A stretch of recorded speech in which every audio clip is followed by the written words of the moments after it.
ကောင်းတဲ့ကံပဲဖြစ်မကောင်းတဲ့အကုသိုလ်ကံပဲဖြစ်လူတွေဟာနေ့စဉ်မှာလုပ်နေကြတာကောင်းတာလည်းလုပ်တယ်မကောင်းတာလည်းလုပ်တယ်ကောင်းတဲ့အတွေးတွေလည်းတွေးတယ်မကောင်းတဲ့အတွေးတွေလည်းတွေးတယ်ရေပုံရခြုံငုံသုံးသပ်ကြည့်မယ်ဆိုရင်မကောင်းတာကတချို့ကများတယ်ပေါ့လူတိုင်းတော့မများပါဘူးကောင်းတာတွေများတာသို့တော့ကောင်းတဲ့လုပ်ရကလေးဟာနည်းနည်းပဲဖြစ်စေမကောင်းတဲ့လုပ်ရကလည်းမိနစ်ပိုင်းလောက်ဖြစ်စေစက္ကန့်ပိုင်းလောက်ဖြစ်စေနာဟိကမ္မံဝိနတတိကိုယ်တဏ္ဍမှာဖြစ်သွားပြီဆိုတဲ့ကပျောက်သွားတာမဟုတ်တော့ဘူးတဲ့ဒီလိုဆိုလို့တယ်နော်ဖြစ်သွားလိုက်တဲ့အခိုက်အလေးဟာအောင်မြင်ဖြစ်သွားလိုက်တဲ့ဟာကမေ့သွားပြီမဲ့တဘာဝတရားအလျောက်မိစ္ဆာသဘောတရားရဖြစ်ပြီးပြတ်သွားတာမှန်တော့လဲသူ့ရဲ့တတ္တိလေးသို့မဟုတ်မျိုးစိတ်ကလေးကကြာကြံ့ရသွားအဲဒီမျိုးစိတ်လေးကမြေနဲ့ရေနဲ့တွေ့ရင်ပေါက်တယ်လို့ပဲဘဝတစ်ခုကျိုးပေးဖို့အတွက်စဉ်းသင်းဖြစ်နေတတ်တယ်ပေါ့ဒါကြောင့်မို့ဒါလေးကတော့မပြောပါတော့ဘူးဆိုပြီးတော့အကုသိုလ်ကံကိုလည်းသွားပြီးတော့အထင်မသေးတဲ့မူနော်ဒါကြောင့်မို့ဝစီဗေဒထိခိုင်းရှာဆိုပြီးတချို့လဲဘာမဟုတ်တာလေးနဲ့နေမယ်ဒီအပြောဆိုမတတ်စိတ်နေသဘောထားမတတ်တဲ့အတွက်ကြောင့်သွားပြီးတော့ကဲရဲ့ရှုပ်ချမိသွားရင်အဲ့ဒါတစ်သလုံးဒုက္ခရောက်ပြီးဘဝတန်တရားမှာကြည့်လေခောစုတ္တရာလောင်းကြည့်ပိစိကဗုဒ္ဓအိမ်ကြွလာတဲ့ပိစိကဗုဒ္ဓတပါးကခါလေးကုန်းနေတာဘာရင်လို့မဟုတ်အပျော်လောက်တာတို့ရဲ့ပိစိကဗုဒ္ဓကဒီလိုလေးကြွတယ်ဆိုပြီးတော့ရွှေကွက်ကလေးပွေ့ပြီးတော့ခါလေးကုန်းပြီးရည်ကြလောက်တာကကုံးမကြီးဖြစ်နေနော်တကယ်ကတော့အဲ့ဒါမျိုးလေးကစပြီးတော့တော်ကြောက်စရာကောင်းတယ်လို့အကုသိုလ်ကံဥက္ကသေနတထေသာဇလန်းကိုကြည့်လိုက်အောင်မယ်ဆိုရင်သူဇနီးတွေကဗာပြောလိုက်တော့သူတို့ဆူတောင်းတဲ့အခါလှူဒန်းပြီးဆူတောင်းတဲ့အခါဟိုအရှင်မြတ်ကသူတို့ဆူတောင်းကြည့်မှာကိုသိလို့ပြုံးလိုက်တာကိုသူကဘာမှတ်ချက်ပေးတော့ဆိုပြုံးတယ်ဆိုတာသူကသူပြုံးတာနေပါစေပေါ့မဟုတ်ဘူးတို့အရှင်ကနော်ခုခေတ်လိုပြောရင်တော့အနုပညာသမားထမရဲ့လို့ပြောတာပေါ့နော်တို့အရှင်ကဒီစတ္တမနဲ့တူပါတယ်လို့စတ္တမနဲ့တူပါတယ်လို့ပြောလိုက်တာဟိုယောက်ျားလို့တဲ့ပုဂ္ဂိုလ်ကလည်းသူဇနီးပြောတဲ့အတိုင်းအေးဟုတ်မှာပေါ့ကွာလို့ဒါနဲ့ပဲသူတို့ဇက်ကစားရတဲ့ဘဝမျိုးတွေရောက်သွားတယ်နော်အဲ့ဒါတကယ်စဉ်းစားကြည့်မယ်ဆိုရင်ဘာမှဖြစ်တော့တာမဟုတ်ဘူးလို့ပြောရမယ်ဘာမှဖြစ်တော့တဲ့မဟုတ်တဲ့ကံလေးကလည်းကျိုးပေးရတယ်ဆိုတာအဲ့ဒါကိုပြောတာနာဟိကမ္မံဝိနတတိတဲ့ကုသိုလ်ကံပဲဖြစ်အကုသိုလ်ကံပဲဖြစ်ကိုလုံးမိတဲ့ကိုယ့်ရဲ့စိတ်ထဲမှာဖြစ်သွားတဲ့အရာလေးဟာအကုသိုလ်ကံဆိုရင်အမဲဆက်ကလေးပေါ့ကုသိုလ်ကံဆိုလို့ရှိရင်တော့အဖြူကလေးပေါ့အဲ့ဒီနှစ်ခုစလုံးဟာပျောက်ပြက်သွားတာမဟုတ်ဘူးတဲ့မျိုးစိတ်ကလေးတွေဖြစ်သွားပြီတနေ့တစ်ချိန်ကျအခွင့်သာလို့ရှိရင်အပင်ပေါက်လာမှာပဲလို့ဒီလိုပြောတာနော်ဒါကြောင့်ဝတ္တိထားရတယ်ကိုယ်နဲ့မဆိုင်တာဆိုရင်မဝေဖန်မိဖို့မပြောမိဖို့ကိုယ်စိတ်ကိုသတိထားပြီးတော့မြတ်စွာဘုရားရဲ့အဆုံးအမဩဝါဒရှိတယ်နာဟိနပရိတံဝိလောမာနိနပရိတံကတကတံနဲ့သူတစ်ပါးရဲ့မသိမလျော်တဲ့ကိစ္စတွေဝေဖန်မနေနဲ့နော်နပရိတံဝိလောမာနိဆိုမလျော်ညီတဲ့ကိစ္စတွေမဝေဖန်နဲ့ဟောကတကတံလောက်တာမလောက်တာတွေတော့ဝေဖန်မနေနဲ့ဒီလိုဆိုလို့ရနော်ဝေဖန်ပြီးပြောလိုက်မယ်ဆိုရင်ကိုယ်မှအကုသိုလ်ဖြစ်သွားနိုင်တယ်လို့ဒီလိုဆိုနပရိတံဝိလောမာနိနပရိတံကတကတံအတ္တနောဝအဝိခေယကိုယ့်ကိုယ်ပဲချီလူတွေကသူများဝေဖန်လိုက်တယ်ဆိုရင်သူများဝေဖန်တဲ့စိတ်ကိုတော့ကောင်းတဲ့စိတ်လို့သွားထင်နေတာအဲ့ဒါကမကောင်းတဲ့စိတ်ဖြစ်သွားတယ်ဒါလေးကိုသတိထားဖို့လိုတယ်နော်အကုသိုလ်ဆိုတာလွယ်လွယ်လေးနဲ့ဖြစ်တယ်ကြည့်မချီးမွမ်းတဲ့လူကိုချီးမွမ်းရင်လည်းအကုသိုလ်ပဲချီးမွမ်းတဲ့လူကိုကဲ့ရဲ့ရင်လည်းအကုသိုလ်ပဲဒီနှစ်ခုကမြတ်စွာဘုရားဟောထားတဲ့ဒေသနာတော်တွေထဲမှာရှိတဲ့ကောကလိကတော့အလွန်သတိထားရမယ့်ကိစ္စတွေပေါ့မချီးမွမ်းတဲ့လူသွားချီးမွမ်းရင်လည်းအကုသိုလ်ဖြစ်တယ်ချီးမွမ်းတဲ့လူကိုသွားကဲ့ရဲ့မိရင်လည်းအကုသိုလ်ဖြစ်တယ်လို့ဒီလိုလုပ်မိလို့ရှိရင်နှုတ်ကိုအကြောင်းပြုပြီးတော့လူတွေကဒုက္ခရောက်တတ်တယ်လို့သ တရားဝါရီဒုက္ခရောက်တယ်ဆိုတာတရားဝါရီရဲ့အကျိုးလောကသားတို့အတွက်မြတ်ဗုဒ္ဓဟာလမ်းကြောင်းတွေကိုဖြောင့်ပေးနေတာဖြောင့်ပေးတော့မြတ်စွာဘုရားရဲ့အဆုံးအမတွေကိုများများရပြီးများများတတိထားဖို့လိုတော့ပေါ့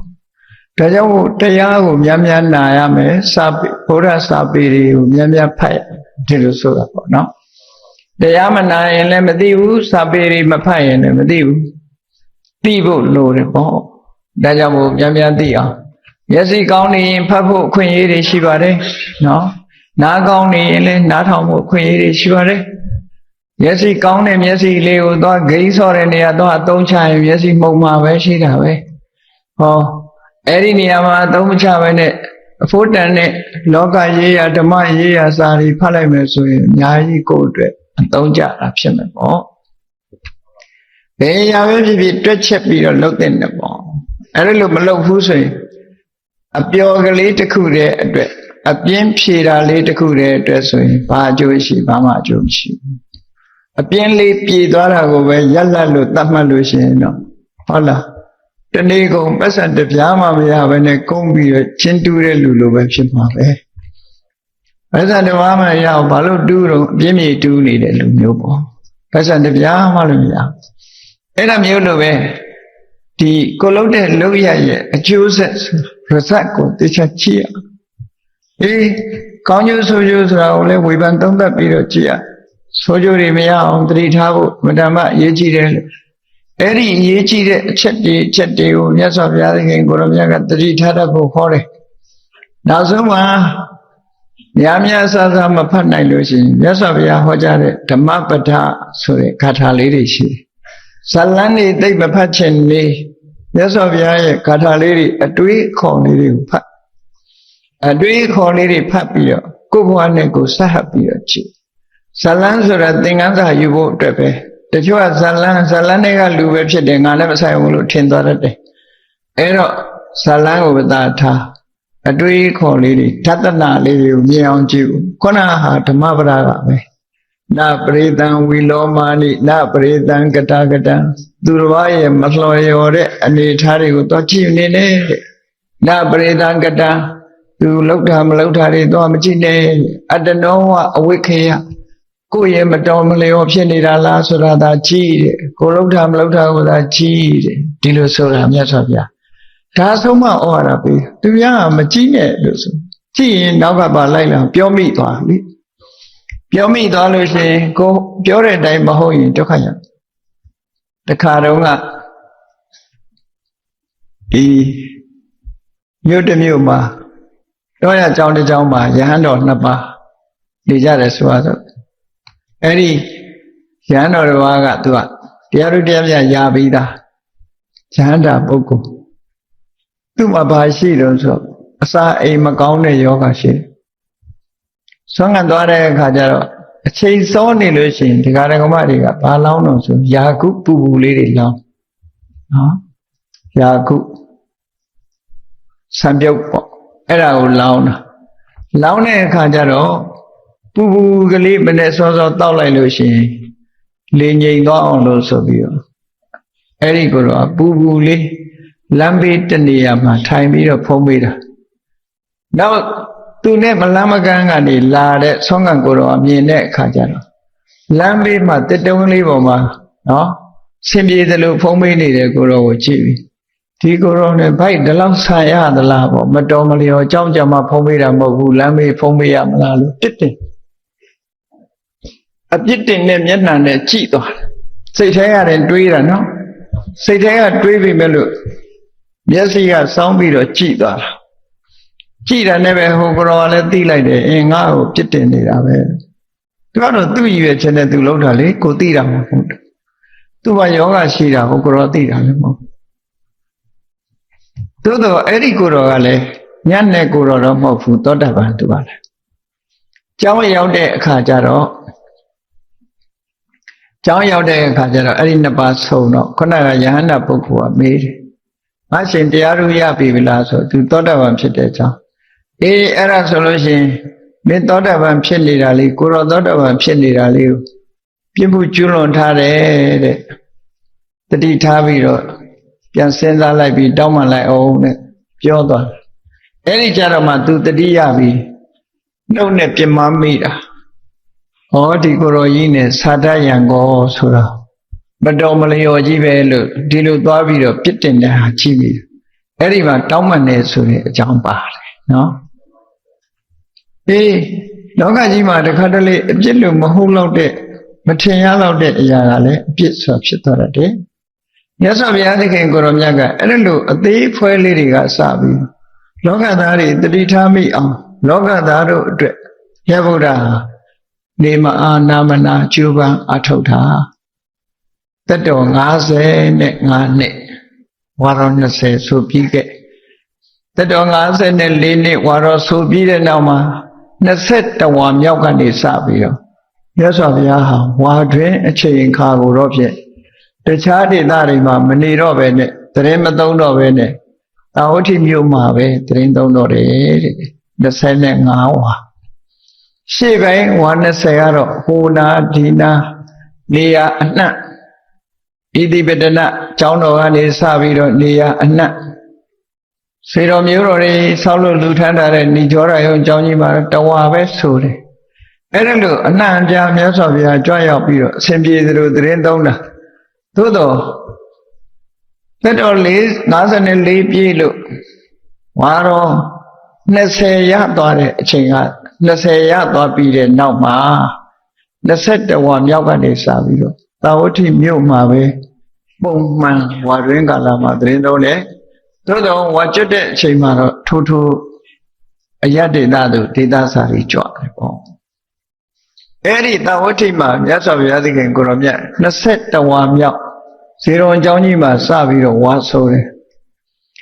သာဝတိမြို့မှာဘာကြောင့်နှစ်ပေါင်းများစွာတက်တော်ကလည်းရလာပြီဆိုတော့သာဝတိမှာနေတာဘာလို့တော့ဆိုသာဝတိမြို့ကဝိတာခါတို့အနာရေတို့ကသူကအပြုစုအမတန်ကောင်းတယ်နော်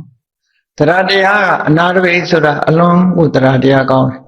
ဝိတာခါဆိုတာလည်း9နှစ်အရွယ်ကတည်းကသောတပန်ဖြစ်ပြီးတရားတရားအလွန်ကောင်းတယ်ပြုတတ်တယ်စုတတ်တယ်ဒါကြောင့်မို့လို့မြတ်စွာဘုရားသခင်ကိုရောမြတ်အနာရေဝိတာခါတို့ရဲ့ခြေဆုတွေခြေဆုဆိုတာရှိတယ်နော်မြတ်စွာဘုရားသခင်ကိုရောမြတ်ကဆုံးမတယ်ကိုယ်ပေါ်မှာခြေဆုပြုထားတဲ့ပုဂ္ဂိုလ်ကိုတုံ့ပြန်ပြီးတော့ခြေဆုပြုရတယ်ခြေဆုမတင်တတ်တဲ့ပုဂ္ဂိုလ်မြတ်စွာဘုရားရှုတ်ချအနာရေတို့ကမြတ်စွာဘုရားပေါ်မှာဘလောက်ကောင်းလို့လဲဒီပြင်ပုဂ္ဂိုလ်တွေရောမကောင်းဘူးလားဆိုအနာရေကတအားကောင်းမြတ်စွာဘုရားဇေရွန်အကြောင်းကြီးဆောက်လို့လှူဒန်းတယ်ဆိုတာနော်သူစည်းစိမ်ကုံတလောက်လှူတာ54ဂရီရေဝေရာ54ဂရီကျောင်းဆောက်တာ54ဂရီကျောင်းရည်ဆက်ချလောက်တာ54ဂရီနဲတာလားအဲ့ဒီလောက်ထိအောင်စွန့်ပြီးတော့လှူတဲ့ပုဂ္ဂိုလ်ရဲ့တရားတရားစွန့်ကြည့်ပေါ့စမ်းကြည့်ပေါ့မြတ်စွာဘုရားရဲ့စိတ်တိုင်းချဖြစ်အောင်ကျောင်းထဲမှာပြည့်ပြည့်စုံစုံဇေရွန်ကျောင်းတော်ကြီးဆိုတာဒါမှမဟုတ်နာမည်ကြီးတာဘေဝိသရမင်းကြီးဆောက်တဲ့ဝေလဝန်ကျောင်းတော်တော့ကောင်းမယ်မထင်ဘူးနော်ဇေရွန်ကျောင်းကြတော့ပြည့်ပြည့်စုံအောင်လူလေးသေးမရှိဆောက်တယ်ပြီးတော့မြတ်စွာဘုရားပေါ်မှာအလွန်ညတ်တာတယ်ငါကျောင်းတကာဆိုပြီးတော့မြတ်စွာဘုရားကိုအချိန်မရွေးဝင်တွေ့တာမျိုးဘယ်တော့မှမလုပ်ဘူးမြတ်စွာဘုရားကိုမေးခွန်းတွေမေးပြီးတော့သူတရားဟောအောင်ဘယ်တော့မှမလုပ်ဘူးဘယ်လိုနှလုံးသွင်းလို့ဆိုရင်ငါတရားဟောနေဘုရားပင်မရှာတော့မှာပဲဆိုပြီးတော့ငါမေးလို့ငါ့ကိုသူ့မှာအလုပ်တွေအလွန်များတယ်နေမနာညာမှာအလုပ်လုပ်ငါသွားပြီးတော့မေးလိုက်မယ်ဆိုရင်ငါအတွက်အချိန်တွေပေးရလိမ့်မယ်ဘယ်တော့မှမေးဘူးတဲ့မေးကောသို့တော်မြတ်စွာဘုရားကအနာရိန်တတိလာရင်တော့သူနဲ့ထိုက်တဲ့တရားတစ်ခုဟောတာဟောလိုက်တယ်သူကဒါနကိုစိတ်အားတန်တဲ့ပုဂ္ဂိုလ်ဖြစ်တာပေါ့နောက်ဆုံးအချိန်မှာသူနေမကောင်းတဲ့အခါမှာရှင်သာရိပုတ္တရာကိုသူဘုရားကိုယ်စားအားကိုးတယ်ရှင်သာရိပုတ္တရာသွားပြီးတော့တရားဟောတဲ့အခါမှာအစွဲဖြုတ်တဲ့တရားကိုဟောပေးတာရှင်သာရိပုတ္တရာအဲ့ဒီကြတော့သူငိုတယ်သူကကျောင်းတကာကြီးလုပ်ပြီးတန်ဃာတွေနဲ့လောင်းနီးစပ်တာတောင်မှဒီတရားမျိုးအခုသေကဏီမှာနာရတယ်ဆိုပြီးတော့ငိုတာသူကရှင်သာရိပုတ္တရာမထေရမြတ်ကပြောတယ်ဒီတရားကလူတွေကိုသိဟောလို့မရှိဘူးလူအကြောင်းတွေဆိုတာသားနဲ့သမီးနဲ့စီးပွားနဲ့နေကြတာဆိုဒီလိုအစွဲဖြုတ်ခိုင်းမှုသိပြီးတော့ဒီရဟန်းတွေထဲမှာအတွေးရှိမှမဟုတ်ဘူးပေါ့ဖြုတ်ခိုင်းနေလို့ရှိရင်ဖြုတ်တယ်မှမဟုတ်ဘူးဆိုပြီးတော့အတွေးနဲ့ဖြုတ်ခိုင်းတာမျိုးမလုပ်ဘူးတဲ့ခုကနောက်ဆုံးအချိန်မို့ဟောပေးတာလို့ဆိုတော့ သူမဟုတ်ပါဘူးဗျာတဲ့လူတွေထဲမှာလည်းပဲဒီဆွဲလန်းမှုတွေလျှော့ချနိုင်အောင်ဒီတရားဟောပေးပါလို့တောင်းပန်သွားတယ်အဲ့ဒါလို့နာရဝိတ္တိသူเจ้าကြည့်ပြီးတော့အများအားပီတိဖြစ်နေတာဒီလူကအဲ့ဒါမြတ်စွာဘုရားပေါ့အလွန်ငဲ့ညာဝိသခာတို့ဆိုတာလည်းအလွန်ငဲ့ညာတနေ့ကို3ခေါက်ကြောင်းရောက်တဲ့လူကြောင်းရောက်တယ်လိုရာရှိရင်မြတ်စွာဘုရားတပါးလေးကိုခရူးဆိုင်တာမဟုတ်ဘူးနောက်လိုက်နောက်ပါတန်ဃာတွေအားလုံးကိုလည်းခရူးဆိုင်တယ်ဘာလို့လဲလက်ပတ်မေးပြီးတော့မှတရားနာတရားပွဲပြီးတာနဲ့ဘာလို့တလဲဆိုတာလက်ပတ်မေးပြီးတော့မှအိမ်ပြန်ကြတာသူတို့ရဲ့ထုံးစံဒါတရက်တည်းမဟုတ်ဘူးနေ့စဉ်ဒါကြောင့်မို့မြတ်စွာဘုရားသခင်ကိုရောမြတ်ကဒီမိသားစုနှစ်ဦးနာရဝိမိသားစုနဲ့ဝိသခါတို့မိသားစုသူတို့ကလည်းခတ်လိုက်တာအနာရဝိကလည်းသူ့ဇနီးကဘယ်နေမှမသိဘူးသူ့နာမည်မသိရနော်သိတော့သိရတယ်ပေါ့မပေါ်တာပြောတာနော်ဝိသခါလည်းသူ့တကာကြီးနာမည်မပေါ်ဘူးသူ့နာမည်ပဲပေါ်တာတချို့ကသွားပြီးမဟုတ်တယ်လို့သွားတွဲမိတတ်တယ်တယောက်စီနော်တယောက်စီဝိသခါကတအိမ်တော်သူ့ဟာသူပုံညာဝဋ္ဌနာတဲ့သူ့တကာကြီးကအနာရဝိတ္တိရဲ့ဇနီးကပုံညာလက္ခဏာဒေဝီထမရဲ့သူကလည်းသိမထင်ရှားဘူးပေါ့အဲ့ဒီလိုဒီမိသားစုနှစ်ဦးဟာမြတ်စွာဘုရားပေါ်ရောတန်ဃာတွေပေါ်ရောအလွန်ကောင်းကြတယ်အဲ့ဒါကြောင့်မြတ်စွာဘုရားသူတို့ကိုချီးမြှောက်တဲ့အနေနဲ့သူတို့နှစ်ဦးဆောက်လုပ်လှူဒန်းတဲ့ဇေရွန်ကျောင်းနဲ့ပုဗ္ဗယုံကျောင်းဇေရွန်ကျောင်းကမြို့တောင်စနေထောင်းဘက်မှာရှိတယ်ပုဗ္ဗယုံကျောင်းကမြို့ရှိမှာရှိတယ်ဇေရွန်ကျောင်းမှာညာကျင်းရင်ပုဗ္ဗယုံကျောင်းမှာနေနေတယ်ပုဗ္ဗယုံကျောင်းညာကျင်းလို့ရှိရင်ဇေရွန်ကျောင်းနေနေတယ်လို့အလှဲ့ပြောင်းလေးနဲ့မြတ်စွာဘုရားဆုံးကကြွတဲ့အချိန်မှာမြို့ထဲထွက်ရှေးပေါက်ကထွက်ပုဗ္ဗယုံကျောင်းနေလိုက်ပုဗ္ဗယုံကျောင်းနေတဲ့အခိုက်မှာမြို့ထဲဆုံးကဝင်ပြန်ထွက်တဲ့အခါတောင်ပေါက်ကထွက်မြို့တောင်တကားထွက်ပြီးဇေရွန်ကျောင်းမှာနေဒီလိုနဲ့လက်ပြောင်းပြီးတော့စတင်ပြီးတော့သတင်းသုံးတာ21ဝါဆိုတော့မြတ်စွာဘုရားရဲ့တက်တော်ဟာ55နှစ်ရှိသွားပြီ55နှစ်ဆိုတာဟာလိတတကလို့ခေါ်တယ်60တိအောင်အကြပိုင်းရောက်သွားပြီမြတ်စွာဘုရားသခင်ကိုရောမြတ်အကြပိုင်းရောက်သွားပြီသို့တော့ပါရမီပုံရိပ်အမတ်တစိတ်တွေနဲ့အင်တန်မှဒီကျမ်းမာတဲ့ပုဂ္ဂိုလ်လို့ဆိုပါအဲ့ဒါကြောင့်မို့လို့တက်50ကျော်လို့ဆိုပြီးမဲ့လို့အင်တန်မှနုပြုဆဲပဲလို့ပြောသို့တော့6နှစ်ပတ်လုံးဒုက္ခရစရိယအပြင်းထန်ကျင့်လာတဲ့ဓာန်ကတော့ရှိတယ်ခါအောင်နေနော်မကြာခဏခါအောင်တာတို့ခေါင်းကိုက်တာမြတ်စွာဘုရားမှာလည်းဒီဒုက္ခတွေရှိတယ်ဟောသို့တော့ဒီဒုက္ခတွေကိုမရေးတွက်ဖဲနဲ့မြတ်စွာဘုရားလောကသားတို့အတွင်းအကျိုးစီးပွားဖြစ်ထွန်းမယ်ဆိုရင်ချက်ချင်းကြွရောက်ပြီးတော့တရားဓမ္မဟောပြောခဲ့တာပေါ့50တက်တော်55နှစ်21ဝါမြောက်ဇေရွန်ကျောင်းတော်ကြီးမှာသတင်းသုံးတဲ့ချိန်အနာရဝိတ္တိကြီးဆောက်ပြီးတော့လှူထားတဲ့ကန္တကုရီတဲ့ဝိကြိုင်နဲ့အနတ်နေနဲ့ထုံမွမ်းထားတဲ့ကျောင်းငယ်ငယ်ကုတိဆိုတာနိုင်ငံသားတွေကတော့ကုတိလို့ပဲခေါ်တယ် meditation ကုတိလို့နော်ဗမာပြည်ကတန်ခါလောကမှာဆိုရင်ကုတိဆိုလို့ရှိရင်တော့အိမ်သာလို့ပဲသိနေကြတယ်အဲ့ဒါလို့အသိများနေတယ်ဘုန်းကြီးတို့ငယ်ငယ်တော့လည်းကုတိဆိုလို့ရှိရင်အိမ်သာကိုခေါ်နေတာဖြစ်တယ်အဲ့တော့ဒီခန္ဓာကုတိဆိုတာမြတ်စွာဘုရားသတင်းသုံးတဲ့ကျောင်းငယ်ခုခေတ်လို့ဆိုရင်ဘင်္ဂလိုလိုပေါ့တဘာနေလေးဆောက်ဦးလေးဆောက်ထားတာဒါပေမဲ့သေးသေးတဲတဲလေးတော့မဟုတ်တော့ဘူးမြတ်စွာဘုရားတဘာသတင်းသုံးတဲ့နေရာကျောင်းလေးအဲ့ဒါလို့ဆောက်လုပ်ထားတဲ့ကျောင်းမှာကျောင်းဝင်းကိုပြိဝေနလို့ခေါ်တယ်အဲ့ဒီကျောင်းရဲ့ပတ်ဝန်းကျင်ဥပ္ပစာပြိဝေနအဲ့ဒီပြိဝေနလို့ဆိုတဲ့အတွင်းမှာမြတ်စွာဘုရားနဲ့တန်ဃာတွေထိုင်လို့ရလောက်အောင်သမတလင်းတွေပါခင်းထားတာရှိအဲ့တော့မြတ်စွာဘုရားကခင်းထားတဲ့နေရာမှာခဏသတင်းသုံးနေတဲ့အချိန်ဘုရားတန်ဃာတွေကလာရောက်ပြီးမြတ်စွာဘုရားကိုစိတ်ကကြအဲ့ဒီအချိန်မှာမြတ်စွာဘုရားကဘာအမိန့်ရှိတော့ဆိုတာကြည့်ဘုရားကယဟန်တန်ဃာတွေကိုမေးရှိတယ်ဩဝါဒပေးဣဋ္ဌာနိမဟာလကောအမိငါခုတက်ကြီးပြီတဲ့ခါတိုင်းတစ်ခါမှပြောဒါပြည့်မြတ်စွာဘုရားကသူ့ဘဝသူ့ကိုယ်သူ ငဲ့ပြီးတော့သူ့အကျိုးလို့လားလို့ဒီလိုပြောရလားလို့ဆိုမဟုတ်ဘူးတန်ခါပရိသတ်ထဲမှာဖယားတဆူရဲ့အလုတ်အကျွေးဖြစ်ဖို့ဆိုပြီးတော့စုပန်လာတဲ့ပုဂ္ဂိုလ်ရှိအဲ့ဒီသူ့အတွက်အခွင့်အရေးမပေးရသေးလို့အခွင့်အရေးပေးခြင်းလို့မြတ်စွာဘုရားဒီစကားပြောတာတော့တန်ခါအပြင်ကြည့်မယ်ဆိုရင်ဟာဖယားသူ့ကိုလှုပ်ကြွေးမဲ့ပုဂ္ဂိုလ်လိုးနေတယ်လို့တောင်းဆိုတာလို့ဖြစ်နေစေပေါ့နော်သို့သောမြတ်စွာဘုရားဆိုတာဘယ်ကိစ္စကိုမှအမှတ်တမဲ့လုံးလို့မရှိဘူးဖြစ်ပေါ်လာမဲ့အခြေအနေတစ်ခုကိုစဉ်းကျင်သုံးသပ်ပြီးတော့မှပြောဆိုလို့ရှိအကြောင်းတွေကိုအကုန်စုံသိပြီးတော့မှပြောလို့ရှိတယ်ဒါကြောင့်ဝိနည်းကျမ်းတွေမှာတေချာဆိုတယ်မြတ်စွာဘုရားမေခွန်းမေးပြီးဆိုရင်တဲ့ရွယ်ချက်နှစ်ခုရှိတယ်တဲ့တရားရင်လည်းဟောမယ်ဥပဒေရင်လည်းပြညတ်မယ်ဒီနှစ်ခုပဲတဲ့နော်ဆိုမှဩဝါဒပေးခြင်းပေးမယ်ဥပဒေပြညတ်ခြင်းပြညတ်မယ်ဒီနှစ်ခုနဲ့မေခွန်းမေးတယ်တဲ့အဲ့ဒါလို့တန်ခါပရိသတ်နဲ့ပတ်သက်ပြီးအခုလည်းပဲတန်ခါပရိသတ်ထဲမှာမြတ်စွာဘုရားစကားစရှင်သာရိပုတ္တရာတို့ရှမောက္ကလန်တို့ရှင်အနန္ဒာတို့ဆိုတာဒီပရိသတ်ထဲမှာပါတယ်ဣဒန္တိမဟာလကောအာမိအခုငါအသက်ကြီးပြီ55နှစ်ကိုတကြီးပြီ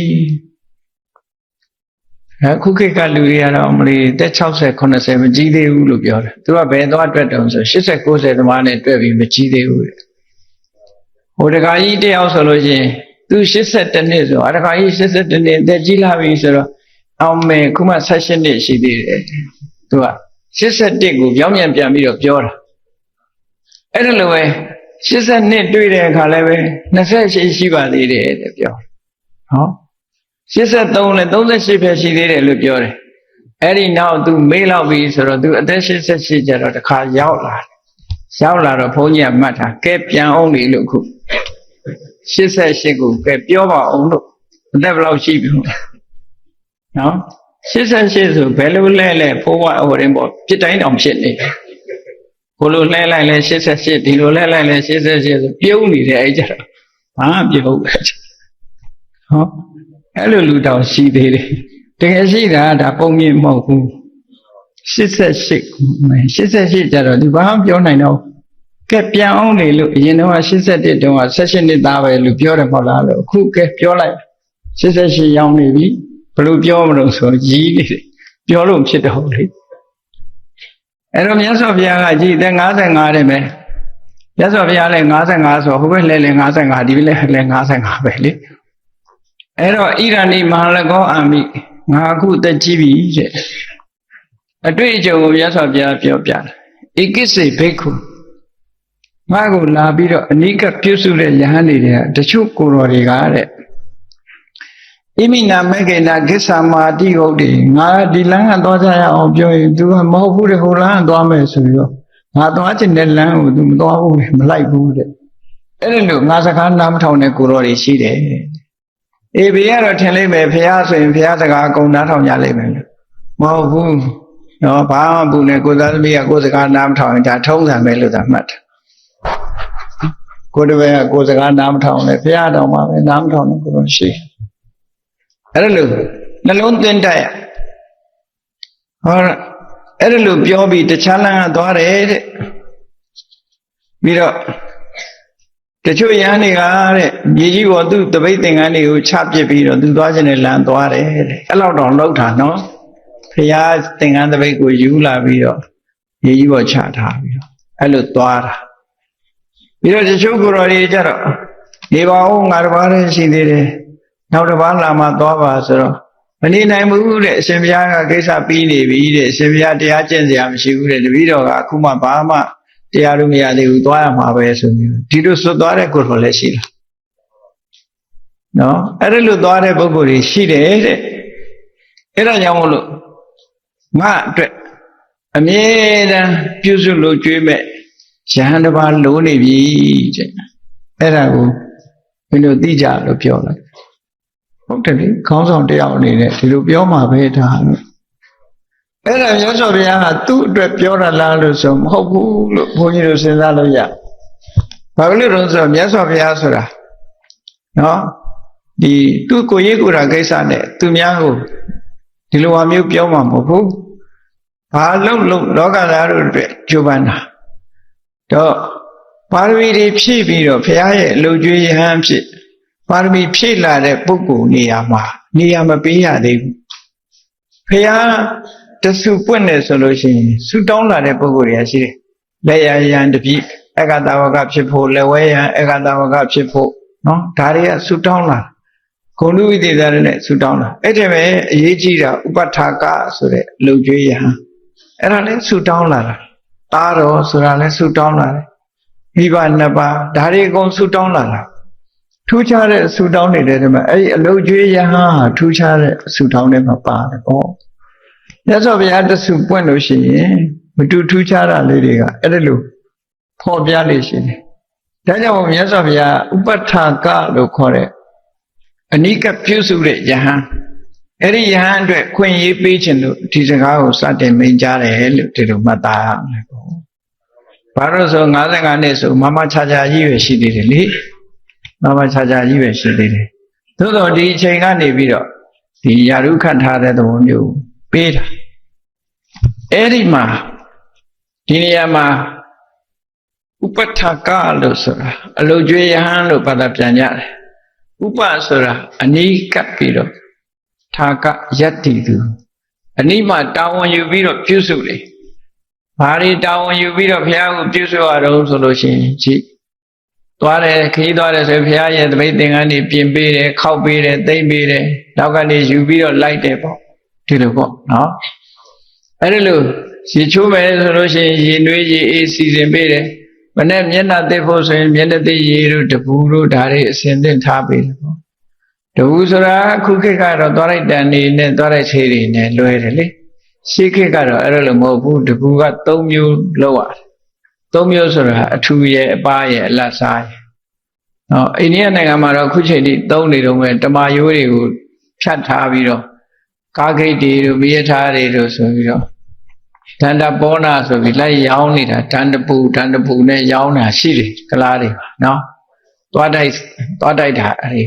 တမာရိုးနဲ့သွားတိုက်တဲ့အလေးထားခုချိန်ထိပဲရှိတော့မယ်အဲ့တော့မြတ်စွာဘုရားအတွက်မနဲ့သွားတိုက်ဖို့တို့မျက်နှာသိဖို့တို့ဆိုတာလေးတွေကိုစဉ်းသင်လုပ်ပေးတာကြောင်းတန်ရှင်းလုပ်ပေးတာရေမိုးစီစဉ်ပေးထားတာမြတ်စွာဘုရားကဖဏမစည်းသည့်အတွက်ကြောင့်ဆွမ်းခံကြွလာတယ်ဆိုခြေဆေးဖို့တွေပါဒီအကုန်လုံးဒီလိုဝေယဝိဆလေးတွေကိုအမြဲလုံးမဲ့ပုဂ္ဂိုလ်ပေါ့အဲ့ဒီပုဂ္ဂိုလ်မျိုးဒီလိုပုဂ္ဂိုလ်မျိုးကလည်းဒီလိုလုပ်ဖို့အတွက်ဆူတောင်းလာမှရတယ်ပေါ့အဲ့ဒီမှာ120တွင်းကရောအဲ့ဒီလိုပုဂ္ဂိုလ်တွေမရှိဘူးလားဆိုရှိတယ်ဘယ်နှပါးလောက်ရှိတော့ဆိုရင်9ပါးလောက်ရှိညီတော်အနန္ဒအပါဝင်9ပါးရှိတယ်မြတ်စွာဘုရား120အတွင်းဘယ်သူတွေတုံးလို့ဆိုလို့ရှိရင်ရှင်နာဂသမလာဆိုခေါ်လို့ရှိနောက်ရှင်နာဂိတနံပါတ်1ကနံပါတ်3ကဥပဝါနာဒီပုဂ္ဂိုလ်ရဲ့အကြောင်းကိုတဖြည်းဖြည်းအသေးစိတ်ဟောပြမယ်နောက်ကြုံတဲ့အခါကျနော်နံပါတ်4ကသူနခတ္တယဟန်နံပါတ်5ကစုံဒနံပါတ်6ကတာဂတနံပါတ်9ကရာဓာနဲ့နံပါတ်8ကမေဂိယနံပါတ်9ကရှင်အနန္ဒာဆိုမြတ်စွာဘုရားကိုကြုံတယ်လို့ဝင်ရောက်ပြီးတော့ volunteer ပေါ့ဝကြိုးငယ်ပြုတဲ့ပုဂ္ဂိုလ်တွေဒါပေမဲ့သတ်မှတ်ပြီးတော့တာဝန်နေနဲ့ပေးတာမဟုတ်ဘူးအဲ့တော့ကြုံတယ်လို့ဝင်ပြီးတော့လုပ်ကြတဲ့ပုဂ္ဂိုလ်တွေကြုံတယ်လို့ဆိုတာကမကြုံရင်မလုပ်ဘူးဆိုတဲ့အဓိပ္ပာယ်ရလေဒါကြောင့်မို့ဒီဘာသာနဲ့တင်းပေါ့အဲ့ဒီလို PS ကိုထားဖို့ဒီလိုဆိုတာပေါ့နော်ဘာသာနဲ့တင်းမြတ်စွာဘုရားတဲ့ဥပဋ္ဌာကဆိုတဲ့ယဟန်ရတုအဲ့ဒီလိုမြတ်စွာဘုရားပြောတဲ့အခါကျတော့စိတ်မကောင်းဖြစ်ကြတယ်စိတ်မကောင်းမှုဆိုတာ2မျိုးရှိတယ်လို့မှတ်သားတာသံဃာပိဋကတွေထဲမှာရှင်သာရိပုတ္တရာတို့ရှင်မောက္ကလန်တို့စိတ်မကောင်းဖြစ်ကြတယ်ဆိုတာဘယ်လိုဖြစ်တာတော့ဆိုဓမ္မတံဝေခလို့ခေါ်တယ်ဓမ္မတံဝေခဆိုတာဟာအကုသိုလ်လန့်တာမဟုတ်ဘူးအကုသိုလ်စိတ်နဲ့လန့်တာမဟုတ်ဘူးနော်အကုသိုလ်စိတ်နဲ့လန့်တာမဟုတ်ဘဲနဲ့ကုသိုလ်စိတ်နဲ့ငါတို့မေးလိုက်တာတော်တော်ဆိုးသွားပါလားဆိုတဲ့လန့်နေမျိုးလန့်တာနော်အဲ့ဒါကိုဓမ္မတံဝေခလို့ခေါ်တယ်အကုသိုလ်နဲ့လန့်တာကြောက်တာကြတော့ဒေါသနဲ့လန့်တာကြောက်တာအခုယန္တာပုဂ္ဂိုလ်တွေမှာလန့်တာမရှိဘူးလားဆိုရှိတယ် ဘာနဲ့လန့်တာတော့ဓမ္မတန်ဝေခါလို့ဓမ္မတန်ဝေခါဆိုတာဘာပြောတာတော့ဆိုဝတ္တပပါဝင်တဲ့အတိညာဏ်လို့ဒီလိုဆိုရဲတဝတ္တပညာဏံတဟဝတ္တပညာဏံဝတ္တပညာဏံဆိုတာကြောက်လန့်တဲ့ဉာဏ်လို့ဆိုလို့အတိညာဏ်နဲ့စဉ်းစားပြီးတော့ဩတို့မလုံးမိတာမှားလိုက်တာတို့ဒါမျိုးမဖြစ်သင့်ဘူးနဲ့ဆိုပြီးတော့စိတ်မကောင်းဖြစ်ကြတယ်ပေါ့နော်ရှင်သာရိပုတ္တရာစိတ်မကောင်းဖြစ်ပြီးရှင်သာရိပုတ္တရာအရင်ဆုံးထပြီးတော့တပည့်တော်ပြုစုပါမယ်ဗျာတပည့်တော်ကိုယ်တိုင်ပြုစုပါမယ်ဆိုပြီးတော့ရှောက်တော့မြတ်စွာဘုရားလက်တားတယ်မဟုတ်ဘူးသာရိပုတ္တရာမင်းဟာဓမ္မဉာဏ်ကြီးတဲ့ပုဂ္ဂိုလ်ဖြစ်တဲ့အတွက်ကြောင့်ငါမရှိတဲ့နေရာမင်းရှိနေရင်ငါရှိနေသလိုပဲဟာလားဉာဏ်ငါတွေတရားဓမ္မနဲ့ပတ်သက်ပြီးမရှင်းမလင်းရှင်သာရိပုတ္တရာသွားမေးကုန်ရှင်းဒီလိုဟုတ်မြတ်စွာဘုရားရဲ့ကိုယ်စားအလုံးလုံးနိုင်မြတ်စွာဘုရားဟောတဲ့တရားမျိုးကိုတူယူပြီးတော့ထူးထူးခြားခြားဟောပြောနိုင်မြတ်စွာဘုရားဟောတဲ့ဓမ္မစက္ကကိုထပ်ပြီးတော့လက်ပတ်စေနိုင်တဲ့ပုဂ္ဂိုလ်ဟာရှင်သာရိပုတ္တရာတစ်ပါးပဲရှိတယ်လက်ပတ်စေနိုင်တယ်အဲ့တော့ရှင်သာရိပုတ္တရာငါနဲ့ငါ့ကိုပြုစုဖို့မလိုဘူးမင်းစုတောင်းတာအဲ့ကဘာဝကစုရှင်မောဂလန်ကလည်းထားလျှောက်တယ်အဲ့ဒီတန်ဃာတွေအားလုံးအတိတိမဟာသာဝကကြီး80လုံးကအစိတ်မကောင်းဖြစ်ပြီးတော့ထားလျှောက်ကြတယ်အတိတိအဲ့ဒီထဲမှာပါတဲ့ရှင်အနန္ဒာတပါးပဲမလျှောက်ဘူးဟုတ်တုတ်ထိုင်နေတယ်ဟုတ်တုတ်ထိုင်နေကျန်တဲ့ကိုယ်တော်တွေကတော့သူလုံးပါမယ်နဲ့ထားလျှောက်ရှင်အနန္ဒာမလျှောက်ဘူးမလျှောက်တော့ဘေးကကိုယ်တော်တွေကဟာငါရှင်အနန္ဒာလျှောက်လေဆိုတော့သူကဘာပြောတော့ဆိုတောင်းလို့ရတဲ့ယာတုဟာတန်ဖိုးမရှိပါဘူးလို့ပြောတယ်နော်ဒါလည်းတတိထားစရာကောင်းတယ်ပေါ့သူ့ရဲ့စိတ်နေသဘောထားကြည့်တောင်းယူလို့ရတဲ့အရာဟာတန်ဖိုးမရှိပါဘူးရသော်ဗျာသူ့မြင်ပါတယ်တဲ့သူပြုစုတာတွေလည်းသူပြုစုဘူးတယ်ပေါ့သူသဘောကြရင်အနန္ဒာငါပြုစုလို့ပြောရင်ရတာပဲညီကိုတုံးခွဲပဲတော်သေးတာပဲရှင်အနန္ဒာဆိုတာသုတ္တရဏမင်းကြီးရဲ့ညီအရင်အမိတောရဏတာဂိဝေမင်းကမွေးတာသူ့သားသူ့နှမလေးကနန္ဒာဆိုတာတယောက်ရှိတယ်နော်မောင်နှမနှစ်ယောက်စလုံးသာသနာပေါင်းရောက်နေတာသူတို့မြတ်စွာဘုရားနဲ့ရှင်အနန္ဒာဆိုတာဖွားဘက်တော်အဲ့ဒါတော့ယဉ်နှီးထားတဲ့တပိညီကိုဖွားဘက်တော်တတုရွယ်သူသို့တော့သူကစုပန်လာတဲ့ပုဂ္ဂိုလ်ပဲအဲ့တော့ရှင်အနန္ဒာရှင်ဘုရားတောင်းလိုက်လေလို့ဆိုမတောင်းဘူးသူကမတောင်းတဲ့အခါကျတော့မြတ်စွာဘုရားဘာပြောတော့ဆိုသူပေးရမှာဒီယာတုဟာဘာလို့သူဆုတောင်းခဲ့တာသူပါရမီဖြည့်ခဲ့တာဒီအတွက်ပါရမီဖြည့်တာကျန်တဲ့ပုဂ္ဂိုလ်တွေကဒါအတွက်လောက်တာမဟုတ်ဘူးအဲ့တော့မြတ်စွာဘုရားအတိတ်ကိုကြည့်ရနော်ယာတုဆိုတာခန့်ကျင်တိုင်းခန့်လို့မရဘူးဒီလူကငါတူဆိုပြီးခန့်လိုက်လို့ဖြစ်တာမှမဟုတ်တာငါအမျိုးငါတပည့်ဆိုခန့်တာမဟုတ်ဘူးဒီလူကတော့ဒီယာတုနဲ့ဒီနေရာမှာသူကဆုယူလာမြတ်စွာဘုရားသခင်ကိုရမြတ်တောင်ယာတုခန္ဓာရေးနဲ့ပတ်သက်ပြီးတော့အပြစ်တင်ပြောဆိုခံရတယ်လူတွေအင်္ဂါတွေထဲမှာနေမယ်တူတူပြောတာရှိတယ်ရှင်သာရိပုတ္တရာတို့ရှင်မောဂလန်တို့အက္ခတာဝကယာတုပေတော့အတော်မကြေမနပ်ဖြစ်ကြမကြေမနပ်ဖြစ်တယ်ဆိုတာယဟန္တာတွေကမဖြစ်ပါဘူးပုရုဇဉ်တွေကဖြစ်တယ်လူတွေဆိုတာဘယ်လိုက်တယ်လို့ထင်ကောင်းထင်တတ်ကြတယ်ပေါ့တဘာဝမတရားဘူးလို့ပြောဖြစ်တတ်ကြတယ်လူရဲ့စိတ်ဆိုတာနော်တရားတွေမတရားဘူးဆိုတာမြတ်စွာဘုရားပဲသိတယ်ခုရှင်အနန္ဒာမထေရမြတ်ကိုမြတ်စွာဘုရားဗာမိတ်လိုက်တော့ဆို